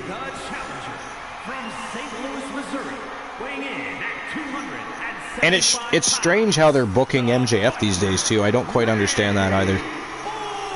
I don't know if anybody else understands it. But he literally went from the top of the world to being paid $60 million to now losing matches every other match. At least every other match. And it's like, what? Can you explain how we got there, Tony? Maybe he was garnering too much attention from other promotions. I don't know, but I don't get it. I don't get it. To me, MJF should be their champion, or Adam Page should be their champion. I think Adam Page and MJF are the two brightest stars they have. As far as stars they're willing to push, anyways. Who is the world champion right now, actually? Do you know, Oni? Or Mufasa or anybody else? Who's the world champion in AEW right now? I mean, we know what... Oh, we lost Oni. After winning this title, the champion seems to be riding. Damn PlayStation Network. Got kicked into the broadcast with. He will return. Are you still there, Moon? Yeah, I'm still. Do you know who the AEW World Champion is right now? It's John Moxley. Oh, that's right, John. Yeah, that's right. I knew that. I actually thought he was going to lose that championship at the last pay-per-view. Did you watch Revolution? Yes, I didn't see it because they watched wrestling. I would watch it on the wrestling thing, and it was just freezing at the time. Oh yeah. There's another one called I think it's called WatchWrestling.live that is a little bit better. Now you get ads from time to time, but it doesn't lock up and freeze. I should send you that link. So I watched Revolution, and yeah, it was not good. It was not good. There was a good match on Revolution, and it was Mariah May versus Toni Storm. That match was badass, flat out. One of the things I didn't like about, almost every match, somebody was bleeding to death in the ring. I can understand a match or so here and there, but if you go back and watch Revolution, I'm pretty sure everybody was bleeding. Maybe even the commentators, I'm not sure. But it was not a good pay-per-view. That was the first pay-per-view I've actually watched of AEW's that I just didn't enjoy at all, except for that one match. Because, like I said earlier, if there's one thing they usually do get right, it's the big shows. But, I don't know, even that's faltering these days. I really do hope they, figure it out at some point before Tony is the demise of his own company. You know what I mean? So House of Fear, how you doing? What's new and exciting? Anything? Able to elude it. Piercing strike. Anything new to tell us? Did you win the lottery? Buy a new car? Climb Mount Everest? I don't know.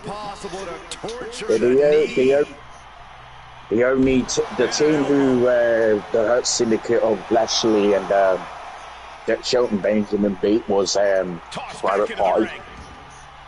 Yeah. I really like Shelton Benjamin. It's that's a guy at one point in WWE that was so over and they didn't put a title on him. I couldn't believe it. But again, Vince McMahon kind of fucked up a lot of things, you know. Vince McMahon fucked a lot of things up. I just wish Nakamura was their world champion.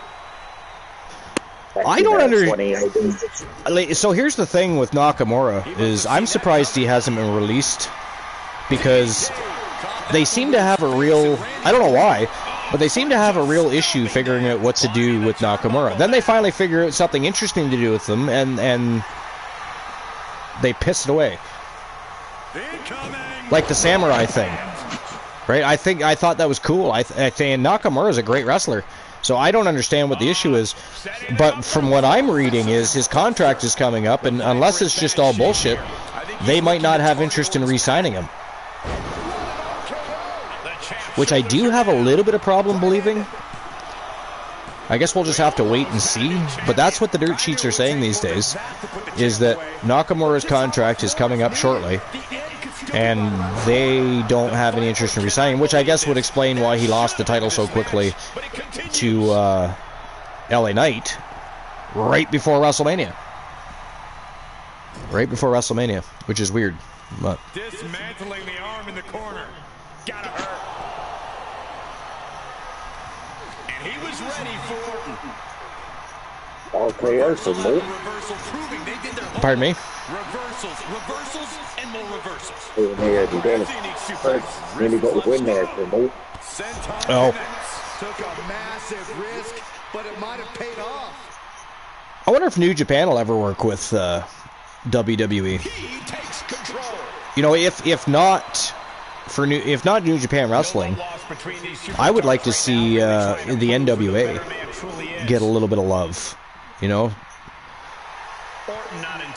there's wrestlers currently signed to WWE that have been NWA champion, actually. So I mean, and I've always followed NWA. You know, they don't have as big of a budget, and they don't. You know, there's a lot of things they can't do that some of these other promotions are doing. But if there's one thing that they do, is they do put on good matches. One of the biggest names as far as NWA champions goes, Nick Aldis, yeah. Yep. Well, AJ Styles has been AEW champion. Good lord. NWA champion as well. R-Truth, yeah, there's lots. I mean, I would love to see NWA get some love. I really would. Bring that title back to some prominence. I've always liked the NWA championship. Hence why our one championship is actually modeled after that. But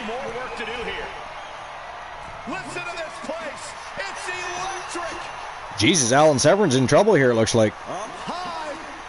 Oh, he caught him. He caught Randy Orton midair. Look at that. The Wolfman.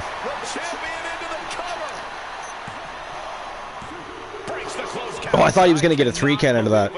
There's been some weird 3-count. Like Archer, earlier, in that Gauntlet Turmoil matchup, he got pinned via an arm drag. You know, it was a little weird.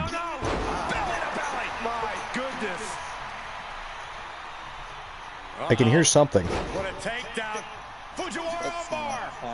Oh, it's your cat. Okay. She's laying on me, but in a very bad spot, and it's uncomfortable, and I'm trying to get her to move. He is getting rid of the turnbuckle. What kind of cat is it? Don't say that too loud, Saxon. You might get caught. She's an orange tabby. Orange tabby? Nice. Do you know what breed it is, though? Heads out of the ring, but needs to be mindful of the like, is there a specific breed? Counter from Orton. Yeah. Well, tabby isn't a breed. A tabby is just the pattern of the fur. But I don't know the exact breed. Yeah. That's why I hate when they label cats that. Oh, it's a tabby. Oh, that's great. What kind of tabby? I mean, every breed of cat has a tabby. That's the pattern of the fur. But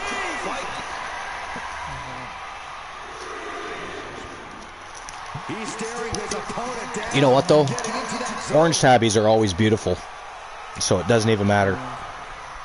Yeah, and females are rare. That's true. Yeah, actually. Most orange tabbies are male, aren't they? Yep, that is correct. Mine's a girl. Actually, not many female cats, period, are orange, much less tabby, when you think about it. Usually black, gray, white.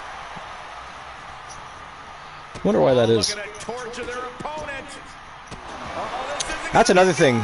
Now that you brought up Nick Aldis, I would love to see Nick Aldis back in the ring for a while.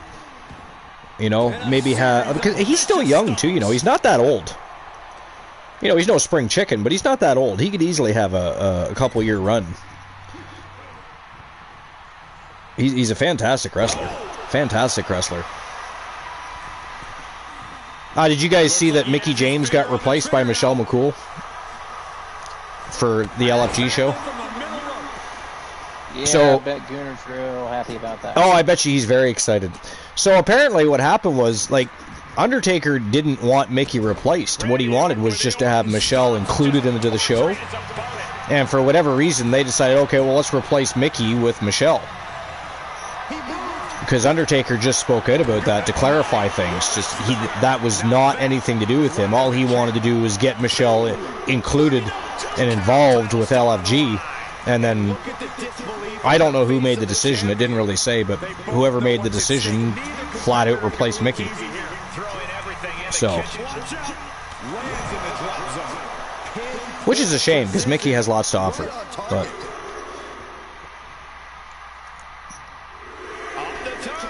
I don't know, I think they should take Mickie and pair her up with Nick Aldis and they can run a show together. That'd be fun.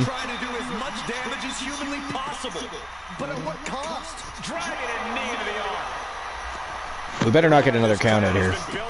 One count out per show is that's too much. We don't need a second. Yeah, I gotta give a guy shit. But if that was to happen, that's all Luke would talk about. Oh, I know. That is true. I don't love him, so I gotta give him shit. Yeah, it is true. He would go on for hours at a time. He's definitely the biggest Mickie James fan I know. Don't get me wrong, I'm a Mickie James fan. I always thought she was great. I mean, her and Trish Stratus had one of the best storylines and feuds in wrestling history as far as the women's division goes. And she can still go, by the way. She can still go. She's very, very talented. Very talented.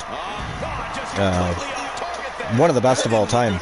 But, yeah, Luke, definitely above and beyond when it comes to being a Mickie James fan.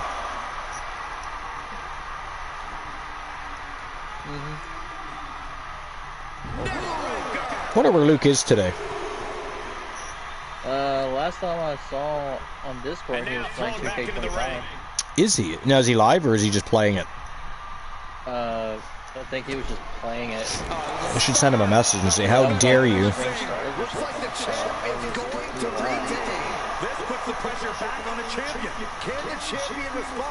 Yeah, he just responded a half an hour ago on Discord. I'll send him a message and say, how dare you not join us?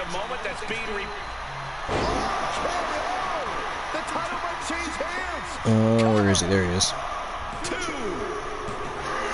Oh my God! Randy Orton beat Alan Severn. So, ladies and gentlemen, that is it. That is all. The winner of the match and your new TWA BMF Hybrid Champion, the Viper, Randy Orton. I did not see that one coming. I did not see it. As a matter of fact, I was paying very little attention to the matchup, simply because I just assumed the Wolfman would retain that title. Wow. I mean, I saw the first little bit of the match. I'm not saying I missed the entire match, but I missed most of it. I missed most of it. Congratulations to the Viper, Randy Orton. What is it with all these WWE superstars that have come over to TWA? They're cleaning house. We got Carmelo Hayes as a champion, Randy Orton as a champion, and look at all of the ones that came over, like LA Knight, right? He's been champion on multiple occasions. He's been a world champion even. It's been insane. Asuka has been a champion. What? When was LA Knight world champion? LA Knight, I think he was TAW world champion. Oh. I'll look here in a second. I think it was right after you had fired him. Oh, damn. Well, I got him again. There, I just messaged Luke. Alright, let's see here. Logan Paul. You rehired LA Knight? Yeah. Oh, that's right, you did. Yeah, I remember that. That's not what I'm looking for. There we go. Pretty sure it was the TAW World Championship.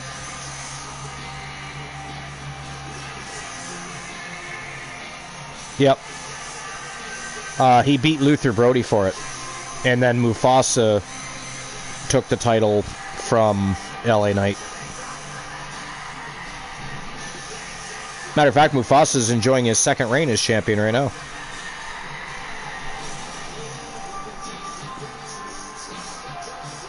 Moon Raider says Amber Extreme is impressive. She is, actually. And that is Infinite Oni's newest version of. When it comes to the championship creations, is it the same old boring templates they've always used, or do they actually add some new ones in? From what I've seen, it's the same shit. Yeah. I figured. Anything new that stood out I figured. at all. All right, here we go. Steel cage time. Mark Henry, the world's strongest man, or at least at one time, taking on formerly known as the Nightmare Damien, now the Manifestation Damien. One-on-one match in a steel cage is next. All right. Yeah, if there's a huge delay on my Twitch, I would go fix it. But I've got a cat laying on top of it. Is there delays on YouTube as well? I was talking about that earlier. I wasn't sure if it was the same as Twitch. YouTube. No, it's just where I joined late and I had a buffer for a little bit. So. Oh, okay. Gotcha. Yeah. All right, while these guys are making their way to the ring, I'm just going to take a quick bathroom break, so I'll be right back. Shan't be long. BRB.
Alright, I have returned. Oh. Much needed relief. Alright, let's see here.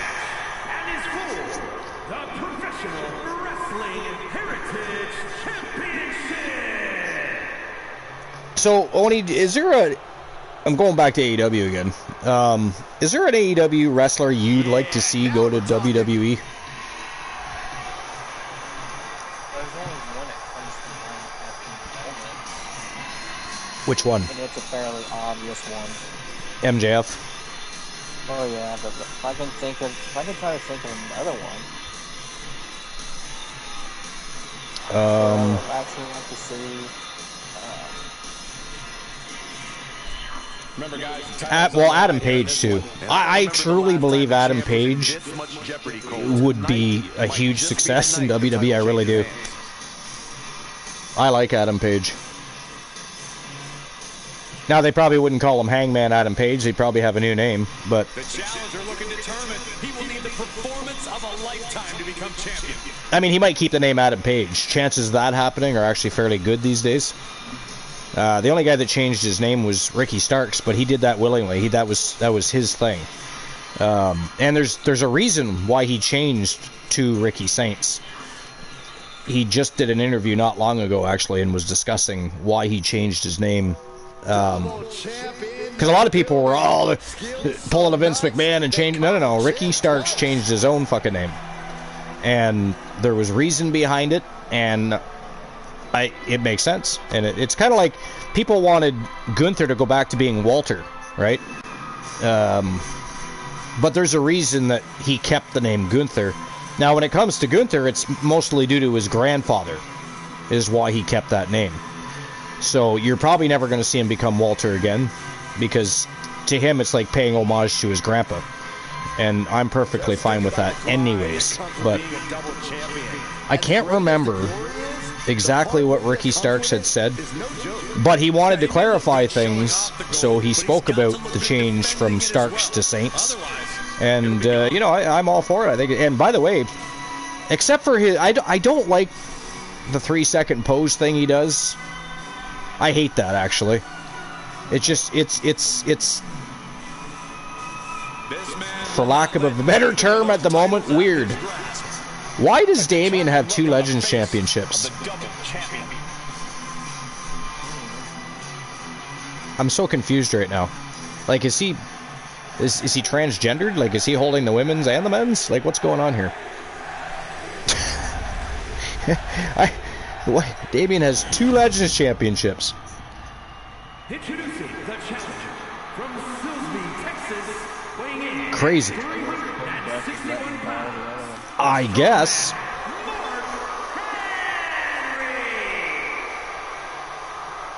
Very interesting. I still can't believe that matchup ended in a countout. I would have thought that Mickie James and Queen Dust would have put on a much better performance than they did. That was kind of a lackluster showing, really. Not just because it was a countout, and I did miss a portion of the match, but I did watch some. And to me, I just expected a better match, and I didn't get it. So, looking at the champion, I guarantee there is no doubt in their mind. Of course, Johnny Rainbow is still our one champion. I guess we need to get him a challenger, don't we? Or perhaps Infinite Oni comes up with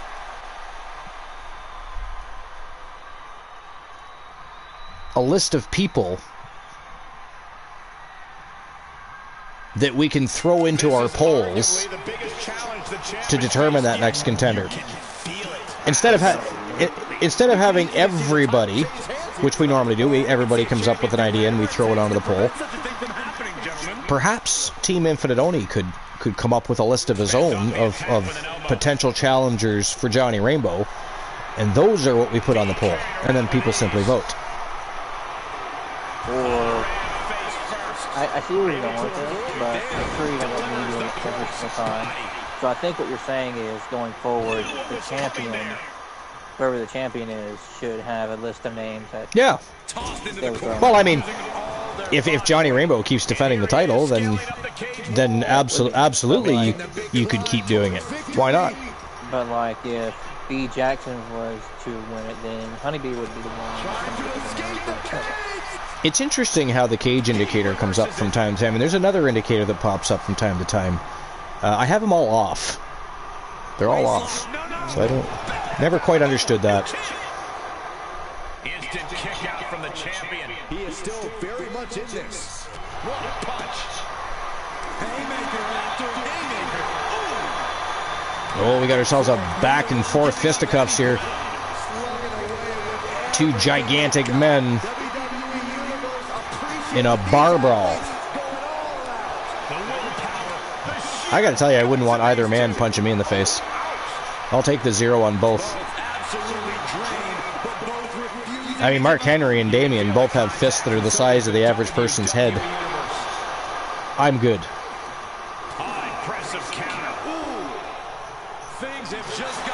Ace Hunter says a YouTube show. Absolutely. I mean, Action Zone Wrestling is exclusive to YouTube. It is the only place you will see Action Zone Wrestling. Twitch All-Star Wrestling and, of course, Wrestle Wars Genesis remain on Twitch.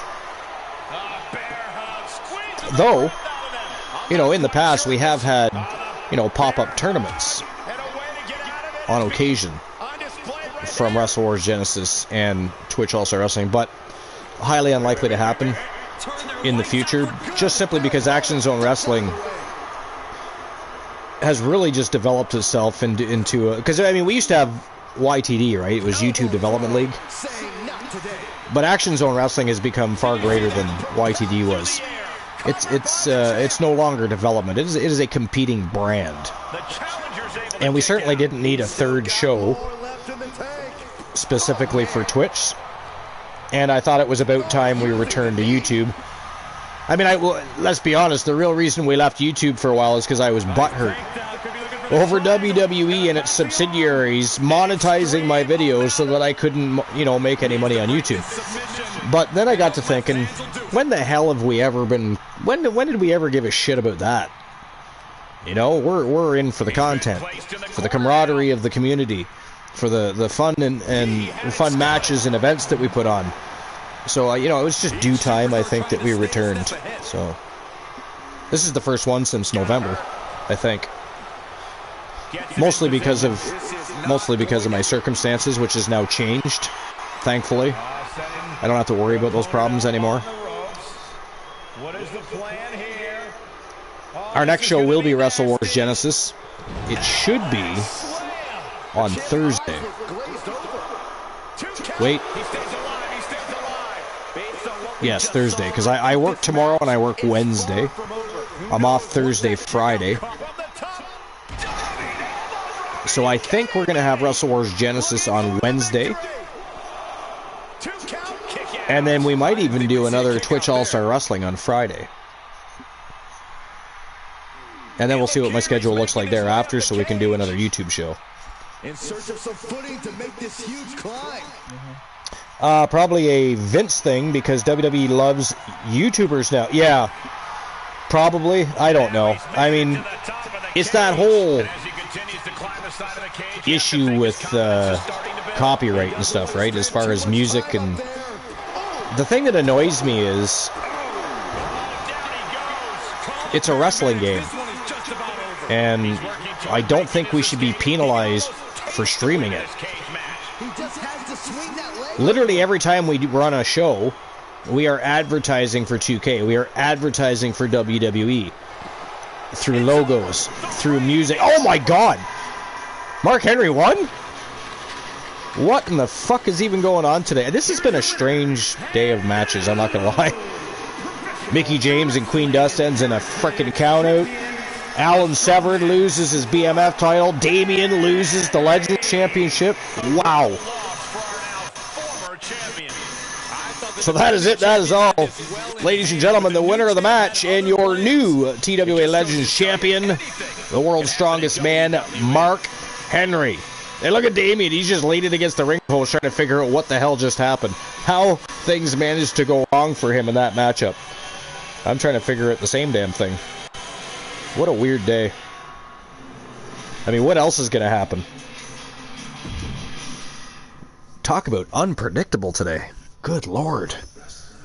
All right, we're moving on to our seventh, yeah. It says 6 right there, and I say 7th. On to our 6th match of the day. tag team division, and it is the women's tag team division to boot. Chelsea Green and Piper Niven going to be taking on the League of Nations for the Action Zone Wrestling World Tag Team Champions. That's coming up next. And, of course, the League of Nations is probably still a little pissed off because they lost their last tag team titles. Sarah Suzuki, of course, became a Grand Slam champion and then ended up losing one of her other championships. She is still a Triple Crown champion, however. But how cool is it? Now, I don't know how many of you guys are League of Nations fans. How many of you are Julia Jackson, B. Jackson, and Sarah Suzuki fans? I'm a huge fan. But every single member of the League of Nations, Julia, B, and Sarah, have become Triple Crown champions and quadruple champions. Grand Slam champions. That's an amazing feat. The only thing more impressive than that is when we go back and talk about Winter Swarm, which was, of course, a former team with January Ultraviolet and B. Jackson, and those two women literally held every championship in Twitch All-Star Wrestling and Wrestle Wars Genesis, and then to boot, January went on to hold 6 titles at one time. B only made it to 4.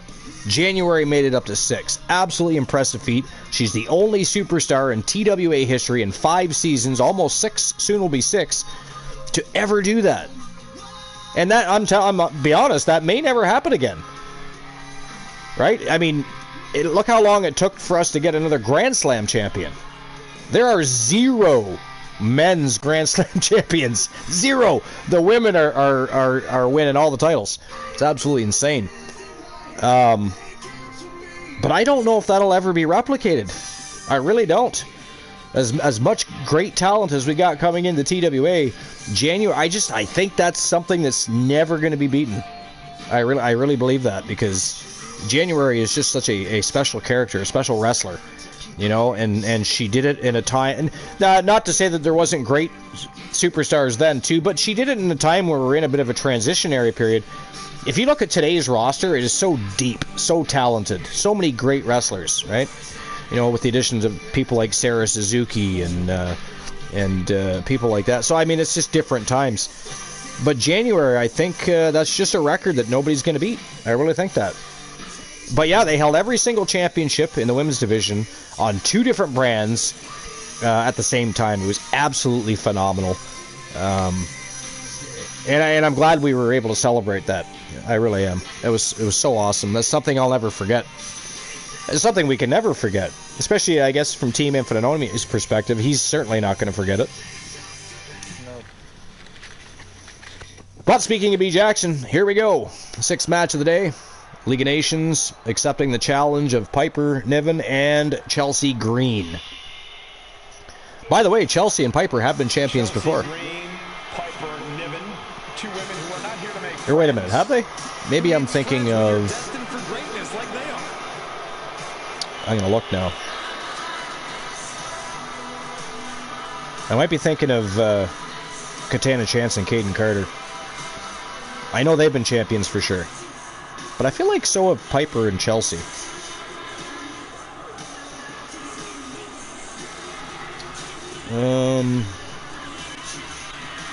Let's see here. Chelsea and Piper joined forces. It wasn't exactly a well thought out plan. Most people within WWE and on social media didn't. Okay, well, they didn't win the I should be surprised. Action Zone Wrestling titles. Whatever it is, you can't argue with results. This duo is big and bad. Indy Hartwell and Candice LeRae also became champions. They won the Twitch All-Star Wrestling Tag titles. Piper Niven, Chelsea Green, ready to put the women's division on notice. Katana Chance and Caden Carter also won those. Piper and Chelsea can't be stopped. Maybe I'm wrong. I thought Piper and Chelsea won them. They are ready for a fight. Maybe it was a count-out decision or something. Because I specifically remember them challenging for... But of course, in the case of a count-out, it's champion's advantage, right? So...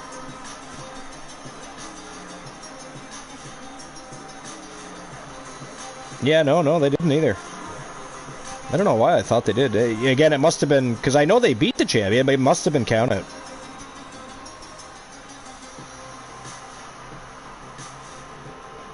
So I misspoke. I was wrong. Of course, the title is on the line in this one, guys. And don't be surprised if history is made here tonight. I know the champ has looked good as of late, but I'd say the opposition has looked just as good, if not better.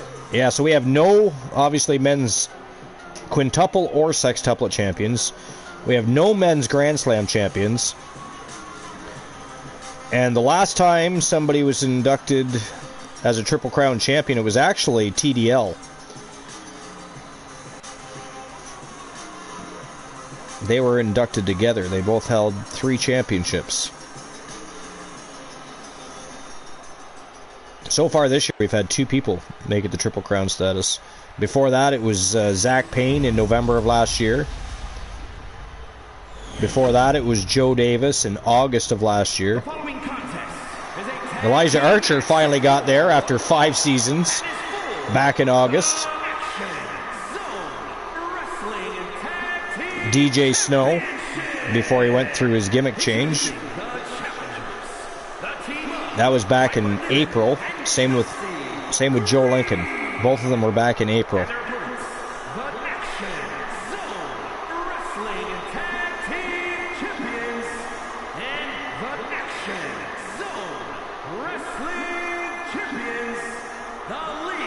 Interesting. The League of Nations. These tag titles hold a lot of meaning for both the champions and the challengers. I gotta be honest, I am looking forward to getting content creation started for 25. Because it is going to be a little time consuming. Like I said, though, what I'll do is I'll still run shows using 24 while I'm building 25. Pretty much what we did before. But it is going to be time consuming because I got championships to create. I've got arenas to create. And in a lot of cases, I'm probably going to have superstars to create because they took away the cross-platform compatibility. Which sucks balls, by the way. Yeah, it does. Yeah, that's such a dick move. But again, in my opinion, they're inching closer and closer to a pay-to-play system.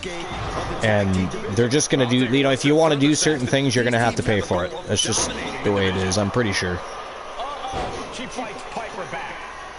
The Island is a prime example of that, really. I think they simply did that, because it was successful with the NBA franchise, right? Sort of. People don't like the pay-to-play there either, but I think they're testing the grounds for the wrestling franchise, and it's going to be the beginning of a pay-to-play system. They're basically going to ruin our wrestling game over time, I think. Look at this. Just breaking down the opponent. One thing I wish they would do, I don't mind paying for some things, okay? Like, for instance, I think that if you're like me and you don't have time to play games all the time, and I never have time to play Showcase or My Rise or anything like that, you should be able to purchase that stuff. If you can't unlock it by playing it, you should be able to unlock it by purchasing it. You know, if people can purchase DLCs, you should be able to purchase those too, in my opinion. Not everybody's going to agree with that, because a lot of people don't want to pay for shit. But again, you don't have to pay for it. You can play the game and unlock it. But I don't have the time for that, right? I do not have the time for that.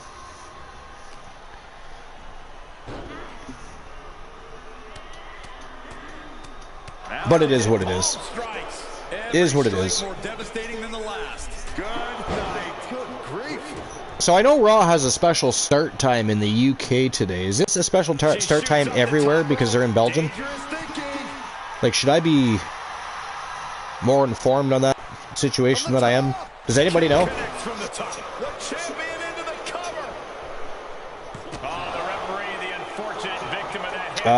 Zach Payne said, "While other people sit around, I make a name for myself." What can I say? Absolutely. You're not wrong. By the way, Zach Payne is in action today with the Eagle Club. I haven't even touched the island yet because it doesn't allow imports. Yeah. Well, I mean, it's 6 of one, half a dozen of another, because a lot of people don't like the Island of Doll. And of all the modes, the game modes on 2K25, that's receiving most of the backlash. I don't know why. Again, I can't say too much other than what I've read, because I haven't played it yet, and I don't really know anybody that's gotten too far into it to say, well, you know, I tried it, but meh. You know what I mean? So I don't know. So it doesn't allow imports. That's interesting to know. I didn't know that. So, but I can understand that being a frustration for sure. But yeah, Zach Payne is in action.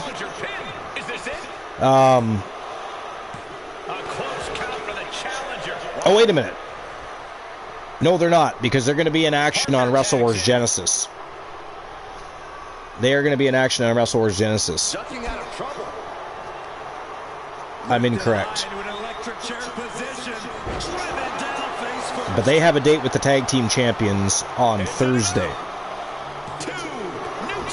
Here I am getting my shows confused. We're talking about so many different promotions and brands, I'm fucking my own shit up. It's Infinite Oni's fault. He's supposed to be doing a better job of keeping me in line. Keeping my facts straight. He's failing me today. And laughing, by the way. He thinks it's funny. Laughing at my dismay. It's fine, Oni, I understand.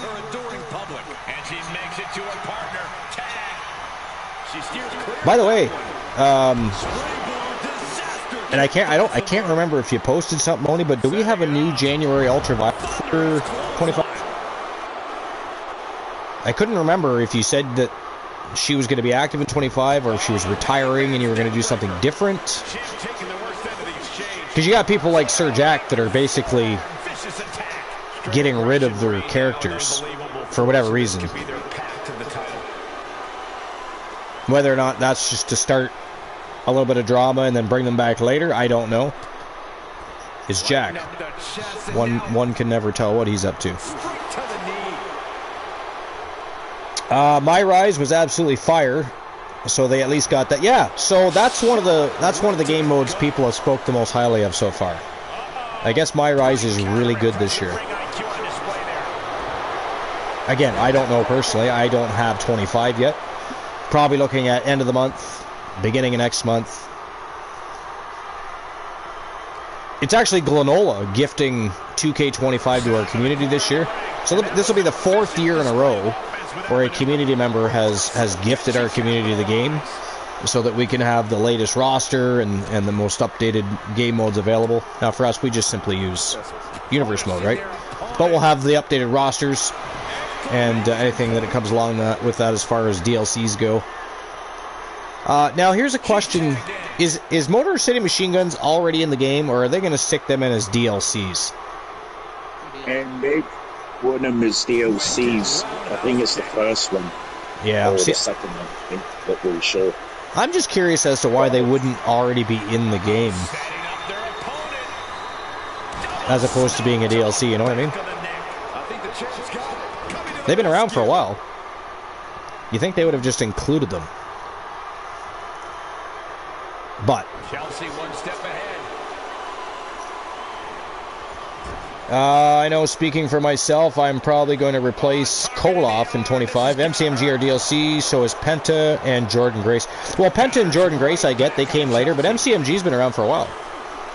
I just thought they would have been part of the game, but they did the same thing with CM Punk, right? So I guess that sort of kind of makes sense. It sort of kind of makes sense.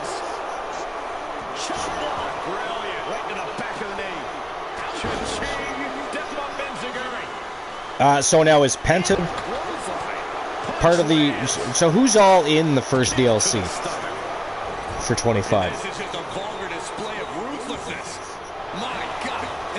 Just out of curiosity.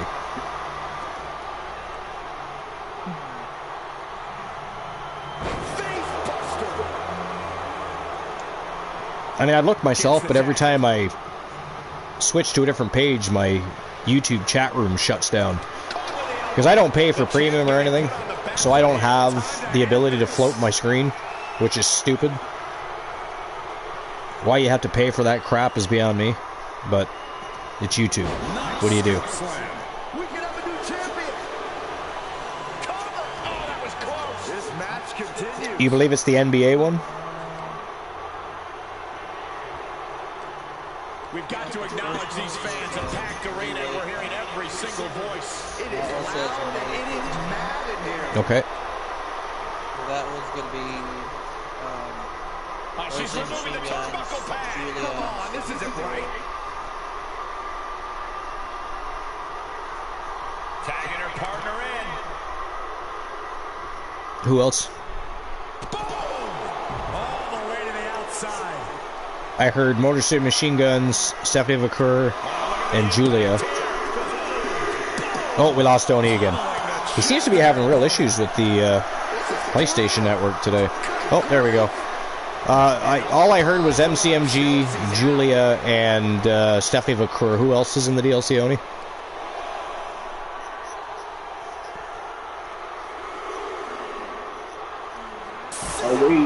Yeah, I got it. Chelsea's out of it. Completely in peril. There is the second one which will be out on the June the 25th. June 25th. So they're doing back-to-back DLCs. That's interesting. Usually they make it a couple months between. Yeah, they have the second one's going to be the Great Khali. The Great Khali. The dude who is, I think it's never competed in the WWE, but has competed there in TNA. She's looking for Obias, whatever his name is. And then 3 NBA players. 3 NBA players. I mean, hopefully at least one of them is Dennis Rodman. Otherwise, what's the point? Powerbomb position. throwing down punches and counters out. Boom on the jaw.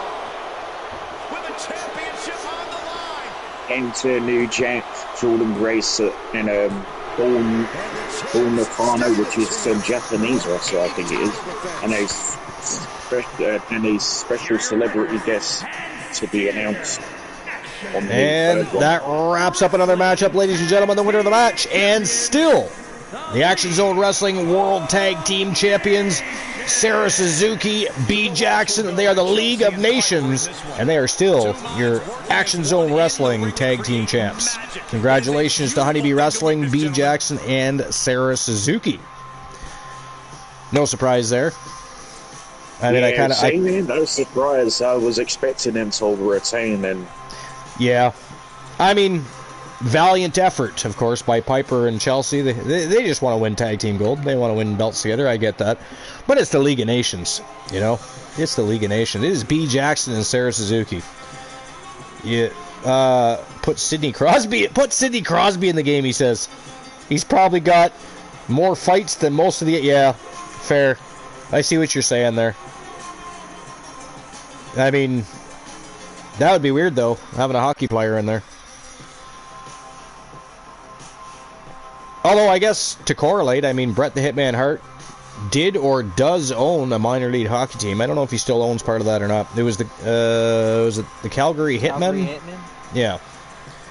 I don't know if he still owns part of it or not. I would imagine so, but I'm not sure. Not sure. But, I mean, how many NBA people have actually been directly involved with pro wrestling? You know? I don't know. They're just including everybody these days. I mean, I was confused by Bad Bunny and a few others, too, so, I mean, there's that. All right. Here we go. Next matchup is in the men's tag team division, and it is the Street Profits. Montez Ford and Angelo Dawkins taking on Mufasa and Eric Dangerous. They are TDL. They are still double tag team champions. Actually, Mufasa is still a Triple Crown champion because he is also, in addition to being a double tag team champion, he is the Twitch All-Star Wrestling World Champion, as he retained on the last show. So here we go. I can't remember if this is a straight-up 2v2 or if it's an elimination-style match. I think it's just a straight up 2v2 match. We're gonna find out either way. I have my guy wearing a Pokemon themed hockey jersey for my casuals, so they already have hockey stuff in there. Well, okay. I mean, I don't know. Have there been hockey players involved with wrestling that I missed? I don't know. But I'm trying to remember how many NBA stars have been directly involved with wrestling in general as well. I mean, I know Dennis Rodman. Were there others that I missed? I don't know. Well, Shaquille O'Neal. I don't know about hockey players, but I know they had a hockey gimmick. They did have a hockey gimmick, yes. The Goon. The Goon. Which they dropped the ball on, really. Now, mind you, to be fair, he wasn't very good. So there's that. I'm not sure if it was them that dropped the ball or just him. But the Goon is actually a character that could work really well if they had the right people writing. That wasn't it, though. That was not it. But all I can think of is Shaquille O'Neal and Dennis Rodman, as far as NBA goes. But so who are the 3 NBA players that are being put in the game? Does it say? Of course not. Are we talking just WWE or wrestling? Well, apparently one of the DLCs has NBA players being put in. Well, I'm just talking about, you were talking about basketball players doing something with wrestling. With pro wrestling? Yeah, I don't know many basketball players that have been... That was a long-ass time ago, though. Well, yeah, but still, he had something to do with it. I mean, there was that fair match enough. between... It was DDP and Karl Malone against, I think it was Hollywood Hogan and Dennis Rodman. Yeah. I mean, I don't think he had as big of an impact as Rodman did, but it was all right, actually. I mean, Carl did okay. Those are the only 3 basketball players I know that... Yeah. I forgot. You know, it's funny, because I forgot about Karl Malone. Yeah, I remember that. Coming up next, ladies and gentlemen, is our Tag Team Championship match. And this is the one I've been waiting for all day. Heard rumors there's also another celebrity. Never ceases to amaze me. People are going back and forth saying Travis Scott and Speed. I mean, I'm confused by Travis Scott. I don't want Travis Scott.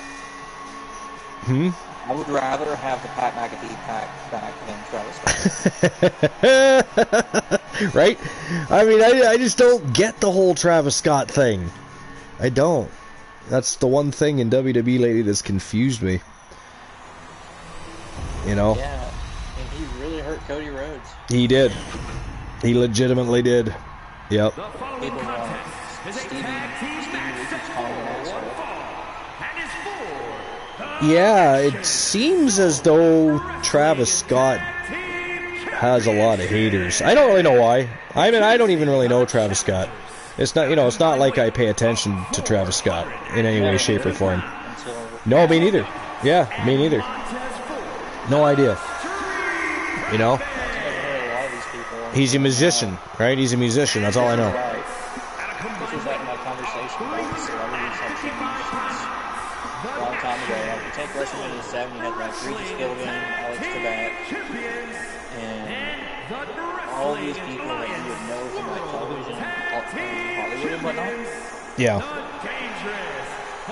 And now you got Twitch streamers, YouTubers, and rappers hardly anyone's ever heard of. About ready to begin this tag team championship Yeah. match. It's not like back in the day when they actually had celebrities that people knew. They're so involved with multi-platforming that they're just bringing anybody that might have a few million views on their platform, regardless if majority of people know them or not. Changed. Yeah, I mean, it the has. guest host thing I thought was kind of cool. I mean, it's a normal thing. Well, I think they should have a guest host every week. I think that's a... It was entertaining, too. Yeah, well, that too.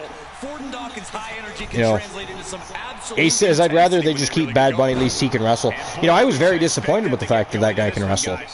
Like, who the fuck is training him? I was so upset by that, because I thought, what in the fuck is Bad Bunny doing? And then he starts wrestling, and I'm like, okay, what the hell?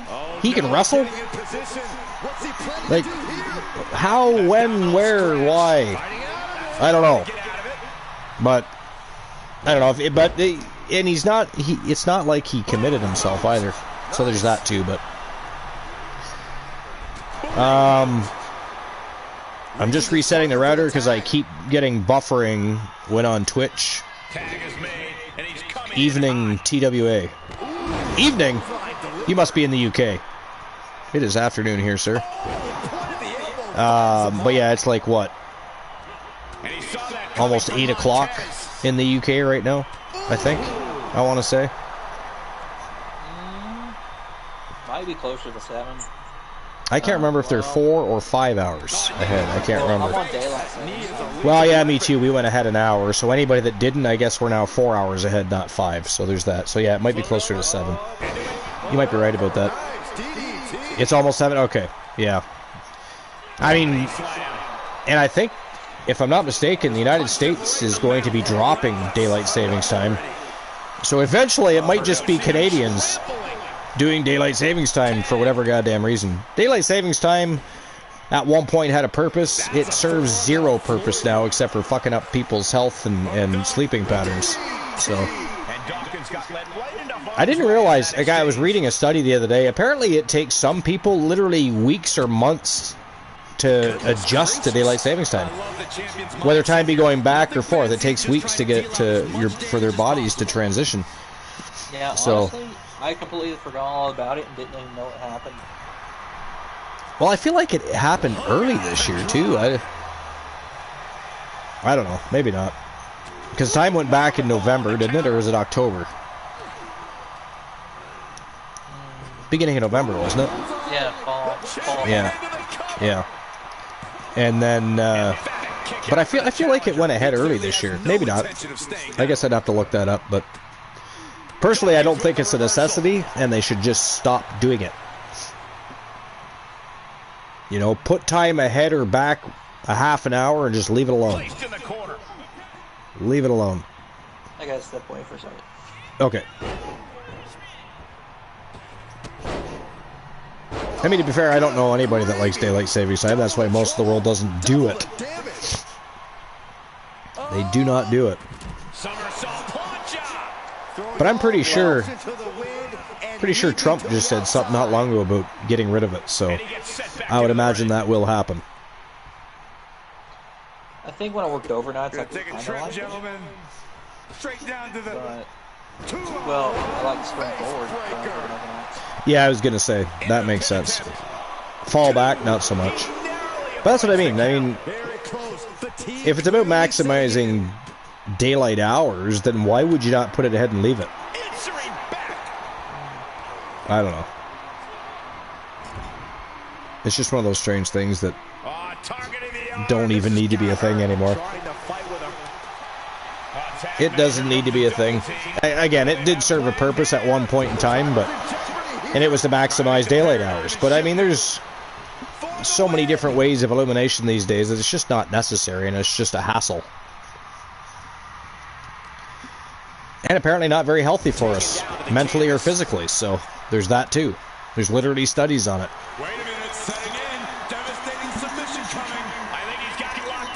I mean, I'm not against getting rid of it. Cinches up the arm and a series of boots. Both wrists captured. That was nasty. Anyway, did anybody answer my question from earlier? Because I know, because Raw's in Belgium tonight, and I know there's a special start time for the UK. Is there a special start time for all of us? Or just the UK for whatever reason? I don't... Does anybody have an answer to that question? He's tagging out. Because I don't know. I'm just curious. But I did read something earlier about a special start time for the UK. Suplex, ouch. Clearly waiting for that.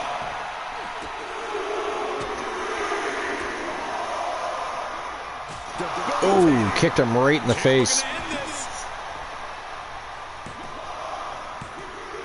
Nothing like turning around just the very time where somebody eats a boot. Not the soul food anybody really wants to eat. That is the wrong kind of soul food. You think it's normal time? He says almost 7 for me. Yeah, Temple Place says it's almost. Yeah, he already answered that question for us, so I knew that. But I wasn't talking about what time it is right now. I mean, I know I read something about a special start time for Raw for the UK, and I just didn't know if that means everybody's times are adjusted because of where they are, or if somehow it was normal here and just changed for the UK and maybe some other people, or what the deal is with that. He's testing fate here, in danger of a countout. Great counter.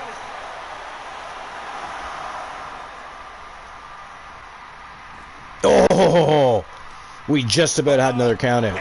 Eric Dangerous barely slid back into the ring. What energy in the arena tonight. One count out per show is more than enough, and we don't need that either.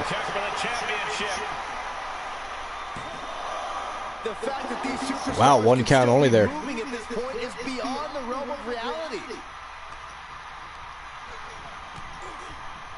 Imagine if the Street Profits are somehow successful here. Well, somehow.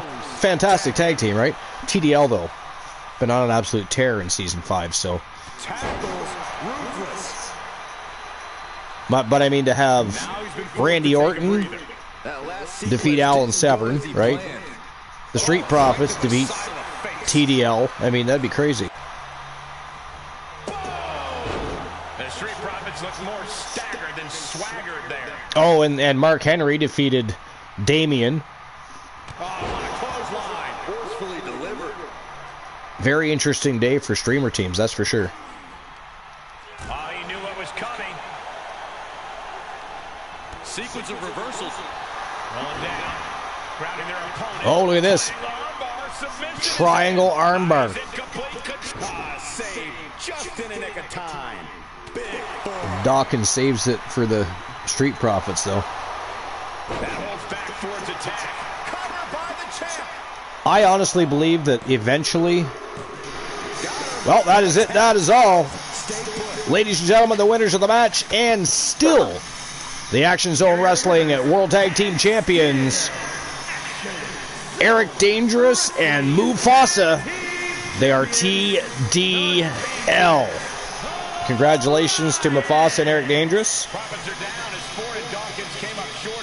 Still holding the Action Zone Wrestling Gold. There's no tag team on the roster that can touch these two guys.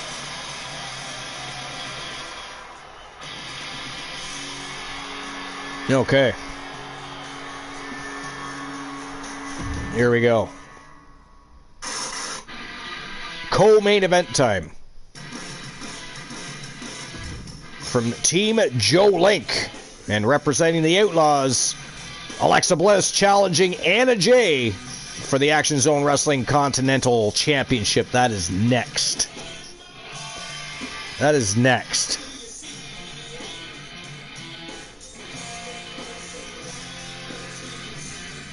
Oh, hold on 1 second, guys. My wifey is giving me a call, so I have to answer that. Hold on.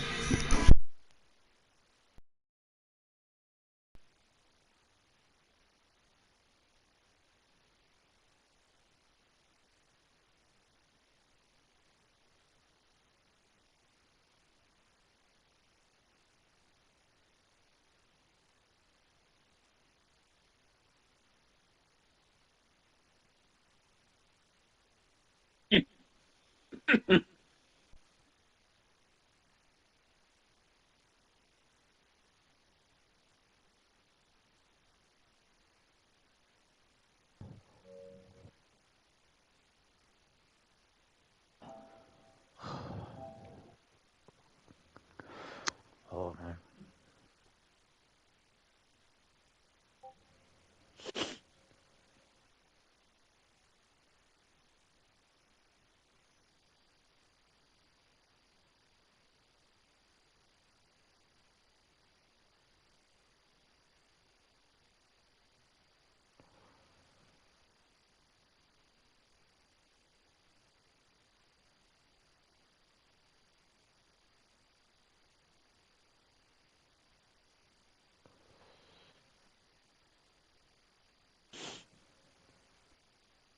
Sorry about that. Had to answer the missus. Apparently she was texting me and calling me. And I was ignoring her. But that's because, again, when YouTube does not allow me to have a floating screen, so anytime I shut off, it literally shuts the live feed off to do anything else. She just had a question regarding our laundry room in the building, so I have to ask a question to one of our neighbors.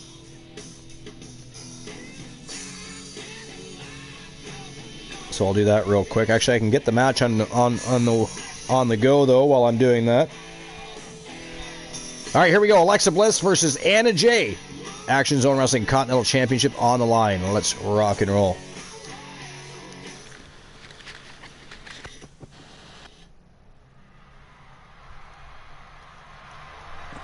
The following contest is a ladder match and is for the Action Zone Wrestling Continental Championship.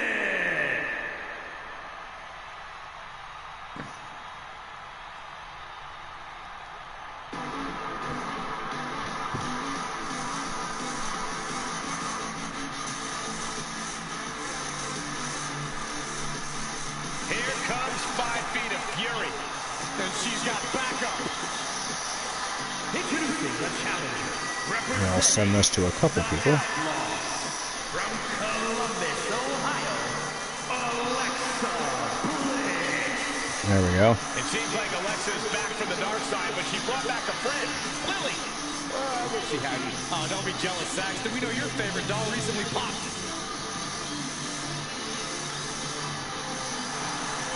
So we have this system in our building for doing laundry where you download an app and you transfer funds to the app to pay for your laundry. But it's not working right for us, and the number they give you to call isn't the correct number. Or it's not working. Anyways, so that's what the problem is we're having. Not necessarily a life-threatening emergency, but we do need clean clothes. It is nice to have.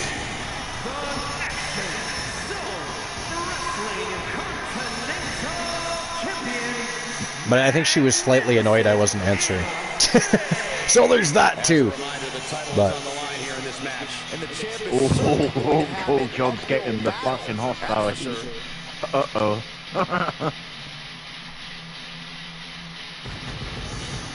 Alexa can flip on a dime. You never know what her mental state is going to be at any given moment of the match.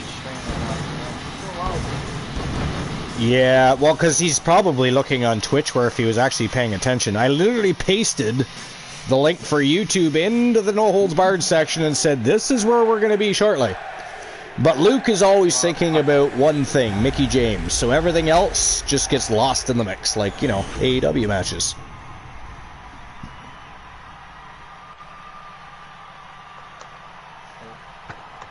Oh, fuck it up. This is fucking good. Ladies and gentlemen, we could possibly see the title change hands and a new champion crowned here tonight. Whoa, whoa, whoa. Don't you think you're putting the cart before the horse, Cole? The champ is the champ for a reason. That hasn't suddenly changed. Oh, that's right. This is a ladder match. He's taking things to ringside. I had forgotten. Well, we can't place bets, but what do you guys think? Alexa Bliss or Anna Jay? She's lined it up perfectly, right where it needs to be. You think Alexa's taking it? It's been a while since Alexa Bliss has held a championship. I think the last time was in season 4. But it is a ladder match, so anything can and will happen.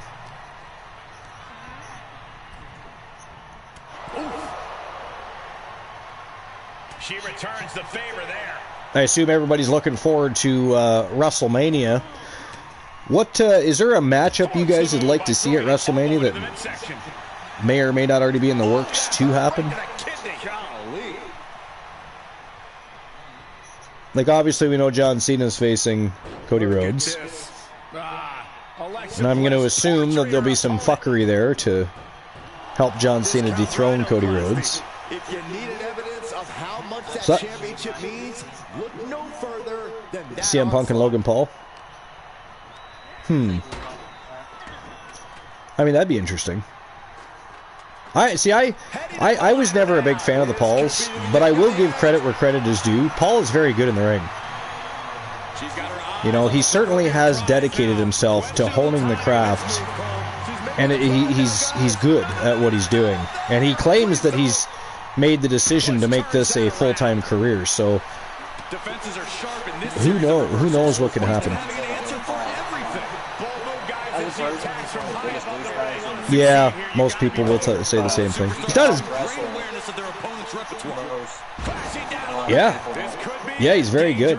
Like, the people that say he sucks, is like, he sucks as a person or sucks as a wrestler? Because I assure you he doesn't suck as a wrestler. Maybe people are angry because he came in and was able to get so good so quickly. But let's not forget that he is an athlete. You know, he's a well-conditioned athlete. So... And he's already used to being an entertainer, so he simply has to combine the two. And he's clearly taken the correct steps to honing his craft in the ring. I like Logan Paul more than I like Jake Paul, but I don't really like either on a personal level, to be honest. I'm not saying I'll feel like that forever. I'm not going to hold the guy accountable for things he did as a young person, as he ages and matures, and you know, he's a father now. There's other things, you know, there's things that happen to everybody in life. I think he's just going to be an asshole.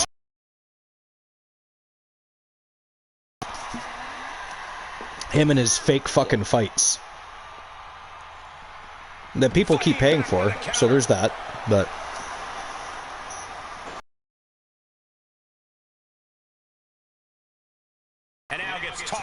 to me, he's just another nail in the coffin. But WBA, WBO, IBF, they're all killing it. And stupid. Now that said, TKO is getting into boxing, right? Which is cool because Uncle Dana's wanted to get into boxing to fix the state of boxing. I think is a great thing. And one thing we won't have to worry about with TKO boxing is having 30 belts. You know, we do not need, you know, 3 belts every 10 pounds, right? We just need... well, I don't know which ones they're going to choose to go with, but we don't need that many belts. And we need to have better boxing matches. We need to have champions that want to fight other champions. We need all of that. And the current state of boxing, we don't have that. You know, I mean, Canelo Alvarez is probably one of the only people that have decided to keep going against other champions in recent history. So... he still has... Does he still have the deal with... what the hell's the company that he signed the deal with? Is it DAZN?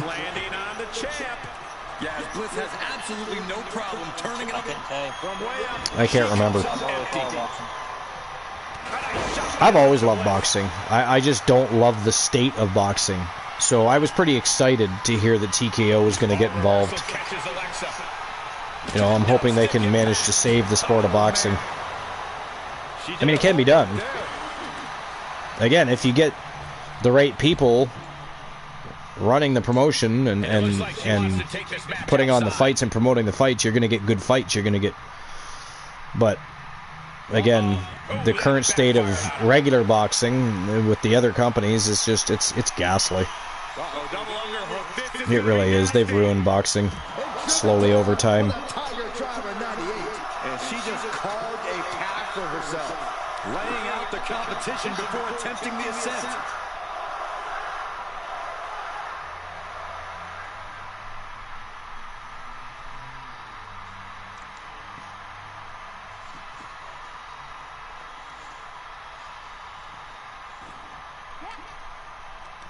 Hooked up, driven down.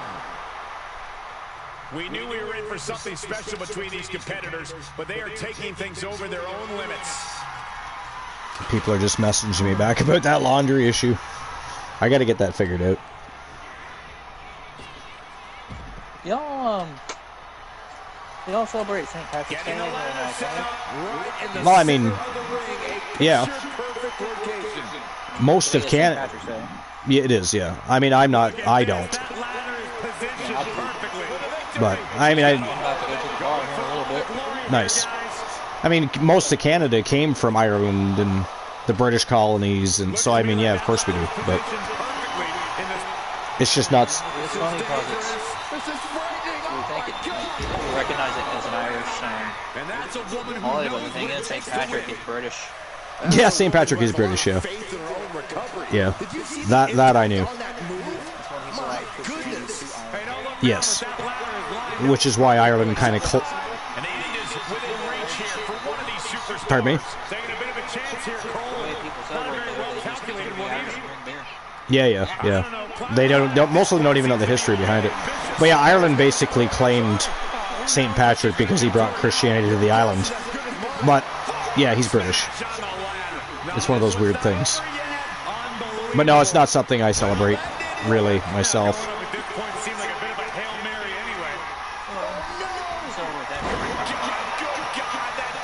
I mean, I don't do Valentine's Day either, so I'm not a big fan of Hallmark holidays. You are married and you don't celebrate Valentine's Day. Nope. Nope. I love my wife every day. I don't need one day a year to tell her that. Single Not interested. Hallmark holidays were made to make department stores money, and that's all they were created for. And to sell diamonds. She's looking to unhook it here. I think she's got a chance. It seems a bit early to be going for the win, if you ask me. Oh, look at that. Anna Jay climbs the ladder and retains her championship. That was actually a better fight than I thought it was going to be, though. Again, Alexa Bliss hasn't won a title in quite some time. So I was expecting Anna Jay just to blow her out of the water, but, you know, Alexa Bliss actually, kudos to the Outlaws and Team Joe Link. Alexa Bliss did very well, but Anna Jay, still your reigning defending Action Zone Wrestling Continental Champion. Not a surprise, though. Not a surprise. Anna Jay has been one of the quickest rising female stars in TWA, period, much less Action Zone Wrestling, so. Alright. It's main event time. Main event time. Will Ospreay versus Tables for the Action Zone Wrestling World Championship. That is next. It'll be our final match of the day, and then, of course, we will be live this Thursday with Wrestle Wars Genesis. That, of course, will be on Twitch TV, not here on YouTube. Action Zone Wrestling is the only show that you will find here on YouTube, and any house shows, of course, that we have. House show matchups. But we'll be back on Twitch, the Land of Purple, on Thursday for Wrestle Wars Genesis. Here we go. Main event time.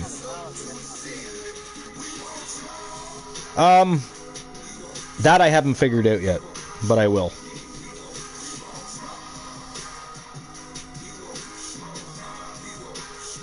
I work here today. You do work during the day, yeah.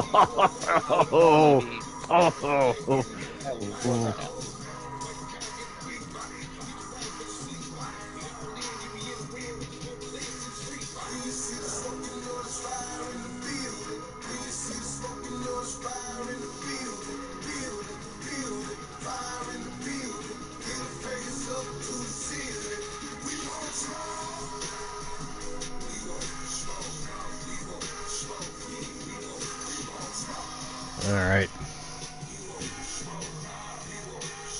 It's another one of those times you wish you could have betting lines. I'm interested to know who people would bet on. Will Ospreay or Tables?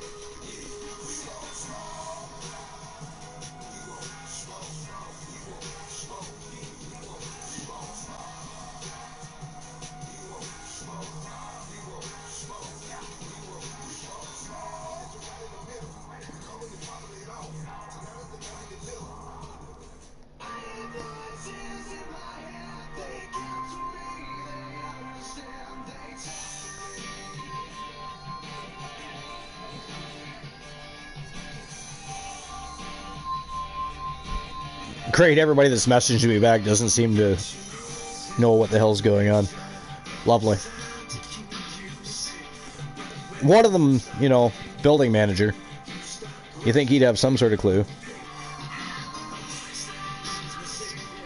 So we have this system in our building. Again, it's called Coinomatic, but what you do is you download an app, and you're supposed to be able to enter your bank information, load the app, and then that's how you pay for your laundry.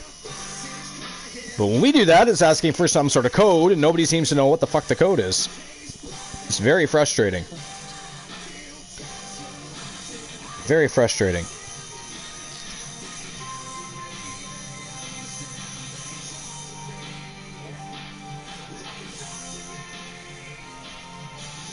But it would be nice to do some laundry. Yeah, Well, do some laundry myself. I'm going to have to double my efforts after this match and figure it out, I guess. Because nobody else seems to be very helpful. Unfortunately. Alright, here we go. Final match of the day. Main event time. Action Zone Wrestling World Championship. Will Ospreay versus Tables. Team Arsenal versus The Occult. Team Luke the Gooner 94 versus Team Variance of Strife. Here we go, guys.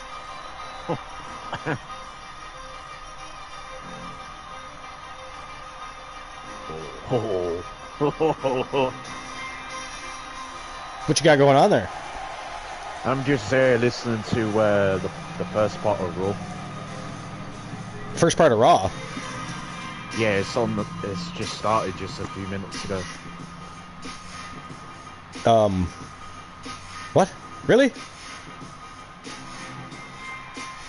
So how can Raw be starting for you if it's not on here until... So are we getting we're getting a recorded version of Raw in North America? Is that what's going on? Oh no, it's just started in America as well on Netflix.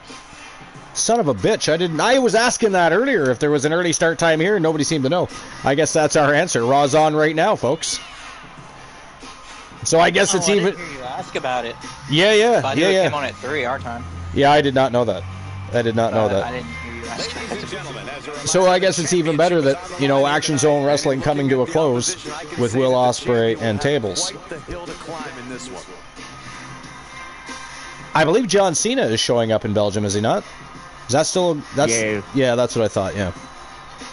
Which is good, because I'm really tired of watching Cody Rhodes come out on every single show and talk about it, but then Cena's not there. It's like, fuck. The challenger about to compete. Like, if they were going to do that, they should have just kept Rhodes on SmackDown. He did not need to be at NXT. He did not need to be on Raw. He is a fucking SmackDown superstar. Leave him there. He can rant and rave once a week. He did not need to do it 3 times. Good God. I, for one, don't get me wrong, I'm a Cody Rhodes fan, but I, for one, have actually been bored with his championship run. I really have been. I don't know if anybody else feels that way. I just don't think it's been a great championship run. I mean, has anybody else been entertained by that?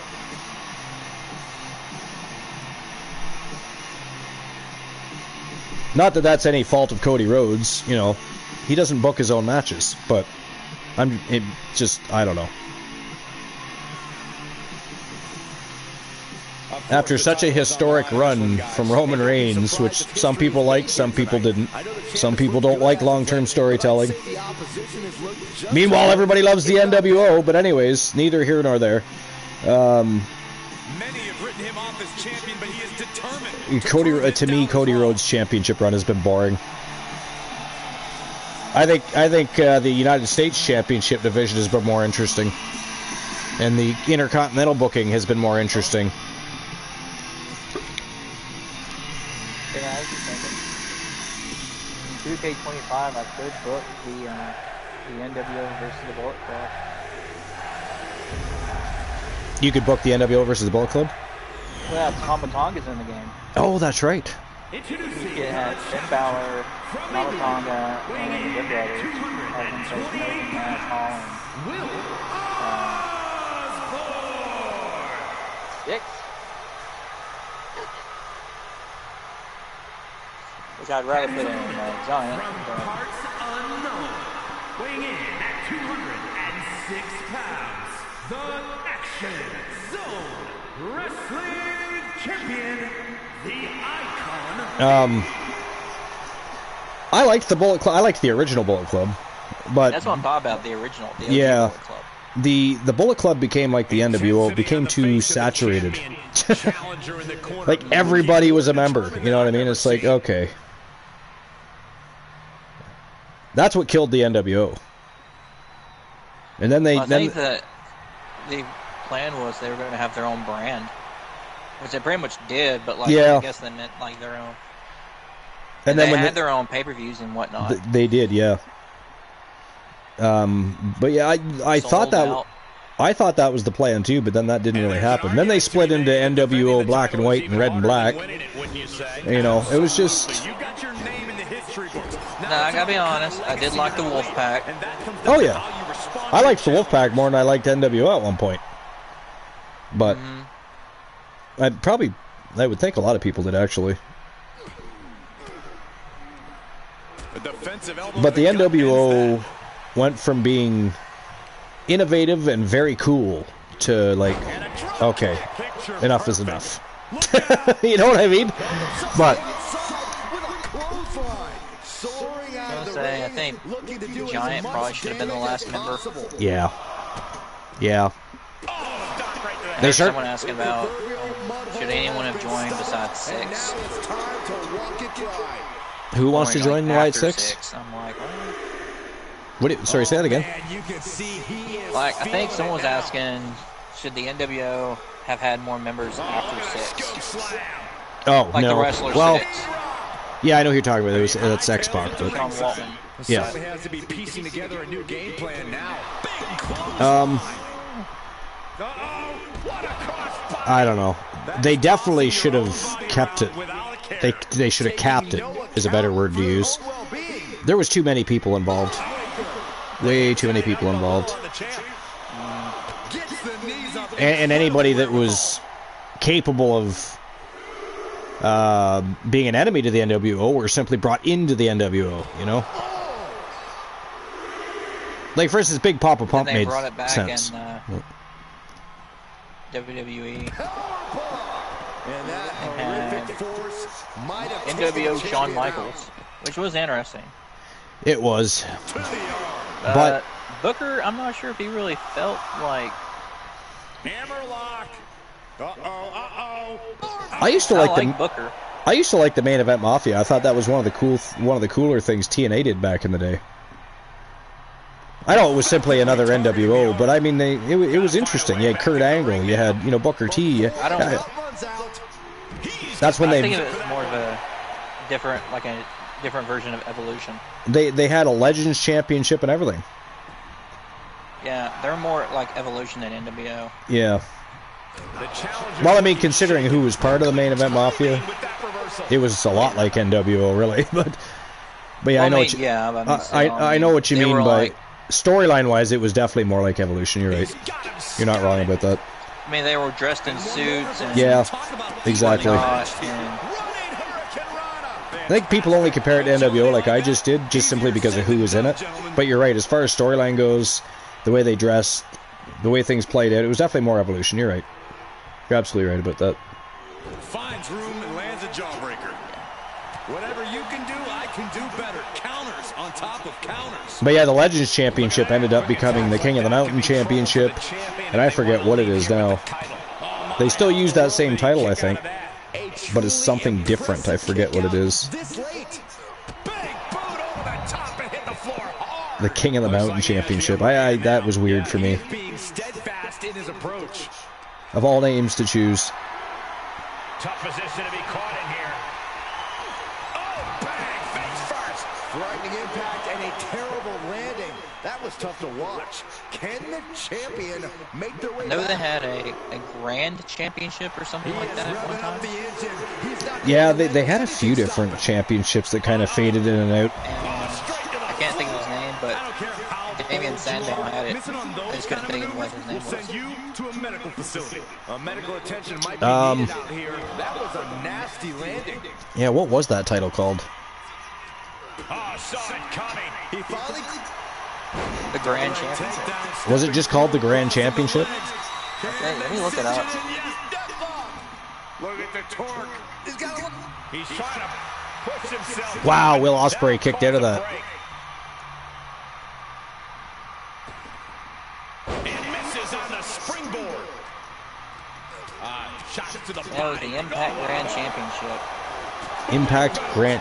Now, was that an existing title they changed the name of, or was it a newer title? I forget. It, Still go either way. Bang it back with their own. Austin Aries unified the title with the TNA World title. There's another guy that was way too full of himself. He was actually a talented wrestler, but the guy was way too... He was an egomaniac. Well, he wasn't that good. He was good. He was really good, but he wasn't... Aaron Rex was his name. Oh, my Lord. Oh. It was what? Sandow was Aaron Rex. Oh, okay. I liked Sandow. Damian Sandow... He was brilliant. Like, to me... One of the most entertaining people. Yeah, he was. He was awesome. And to me, he could have been, just look alone, not to mention he was a big fan, he could have been another Randy Macho Man Savage if they had played their cards right. But for whatever reason, they just... Vince McMahon dropped the ball with Damian Sandow to the point where he wasn't even doing much with wrestling. I mean, he got involved in TNA. He was also in NWA, but didn't really do a whole lot. No, he was really good. I don't know how old he is, but I wouldn't even mind seeing him make a comeback. Technical prowess on display. He is 43. Well, she's a little older than I thought he was, but they also dropped the ball with Elias. I mean, clearly they're making steps to correct that. He's in TNA now, but. No, actually, he's 42. He turns 42. Here, wait a minute. Is Elias TNA or AEW? I forget. TNA. He's TNA. That's right. But he's called Elijah, right? He's the twin, I believe. Yeah. So hopefully we see him on a main WWE brand again, because that guy was super talented.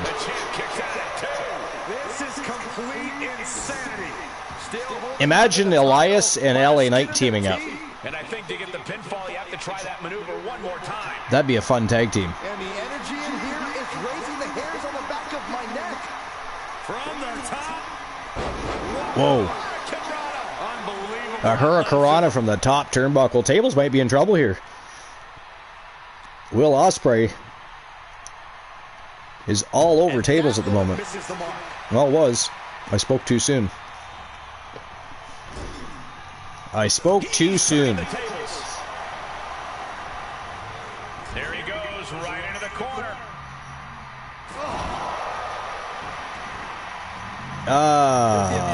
Why does everything need an app? I miss quarter laundry. I know, right?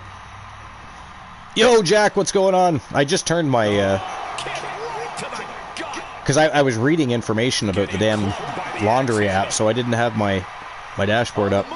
Joe Link is in the house, I see. Hope the show has been good. Just got up. I gotta get my kid from school in 20 minutes. Appreciate you stopping by, though, Joe. He says, to be fair, if someone made me bleed with my own watch and championship, I'd go to every show cursing his name, too. But yeah, Cody's been boring. Yeah, well, it's not Cody that's been boring. It's been his booking. Like, I've always been a Cody Rhodes fan. The guy is super talented. But yeah, his match booking and his championship booking has just been subpar, in my opinion. I thought he would have had much better challengers by now. I mean, again, we're talking about a guy that just dethroned Roman Reigns, which was on a historic run as champion, and they've basically done nothing with it thereafter. It's unfortunate. Oh, Joe Link said thanks for creating Amber Extreme, Oni. Oh, no problem. Yeah, he's thanking me a few times. Yeah, I finally got her done. Nice. Yeah, I mean, I did see that in No Holds Barred. Setting up there. That's why I was asking if there was a new January Ultraviolet. Yes, but she's retired. She's up. She's ready for download, but she's officially retired. Holy shit! Wow. Ladies and gentlemen, that is it. That is all. Winner of the match and the new Action Zone Wrestling World Champion from Team Arsenal, representing Team Luke the Gooner 94, who's not here. Still. Afraid he was missing the show, but still didn't show up to the fucking show. Luke the Gooner 94, Will Ospreay, the new Action Zone Wrestling World Champion. Well, another great show in the books. Appreciate everybody for being here. We'll, of course, be live again Thursday with Wrestle Wars Genesis. Not sure the time yet. I do have to check my schedule out and figure out what's going on. I'm off Thursday, Friday. I just don't know exactly what's going on those days, but I will let everybody know if it's going to be a morning, afternoon, or evening show.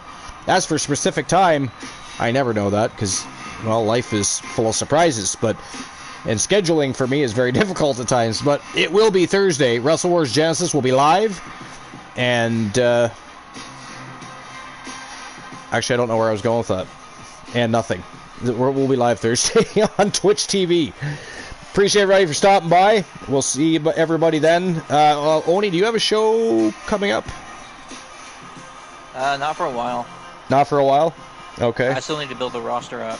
All right, I wasn't sure if you were going to still run 24 while you're building. I just need to build a roster up. Okay.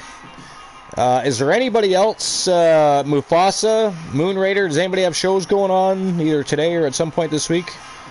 Oh, just it will be next week is what I've been hinting. So next week? Yeah. All right. The first show next week. All right. Excellent. Important information to know. All right, but anyways, thanks everybody for being here. Another great show in the books. I think we did more talking than we did paying attention to the matches, to be fair. But, man, very interesting show. Will Ospreay becomes the world champion. Mark Henry became the Legends champion. What else happened? There was one other match that shocked the hell out of me. Mickie James beat Queen Dust, but that was via countout. But wasn't there another title turnover? Didn't you say Randy Orton beat... Oh, right. Randy Orton became the BMF Hybrid Champion. Beat Alan Severn. Yep. Crazy fucking day. But great show, as always. And we'll see everybody Thursday for Wrestle Wars Genesis on Twitch TV. Thanks for coming out. Lovely parting gifts next time. Get the fuck out.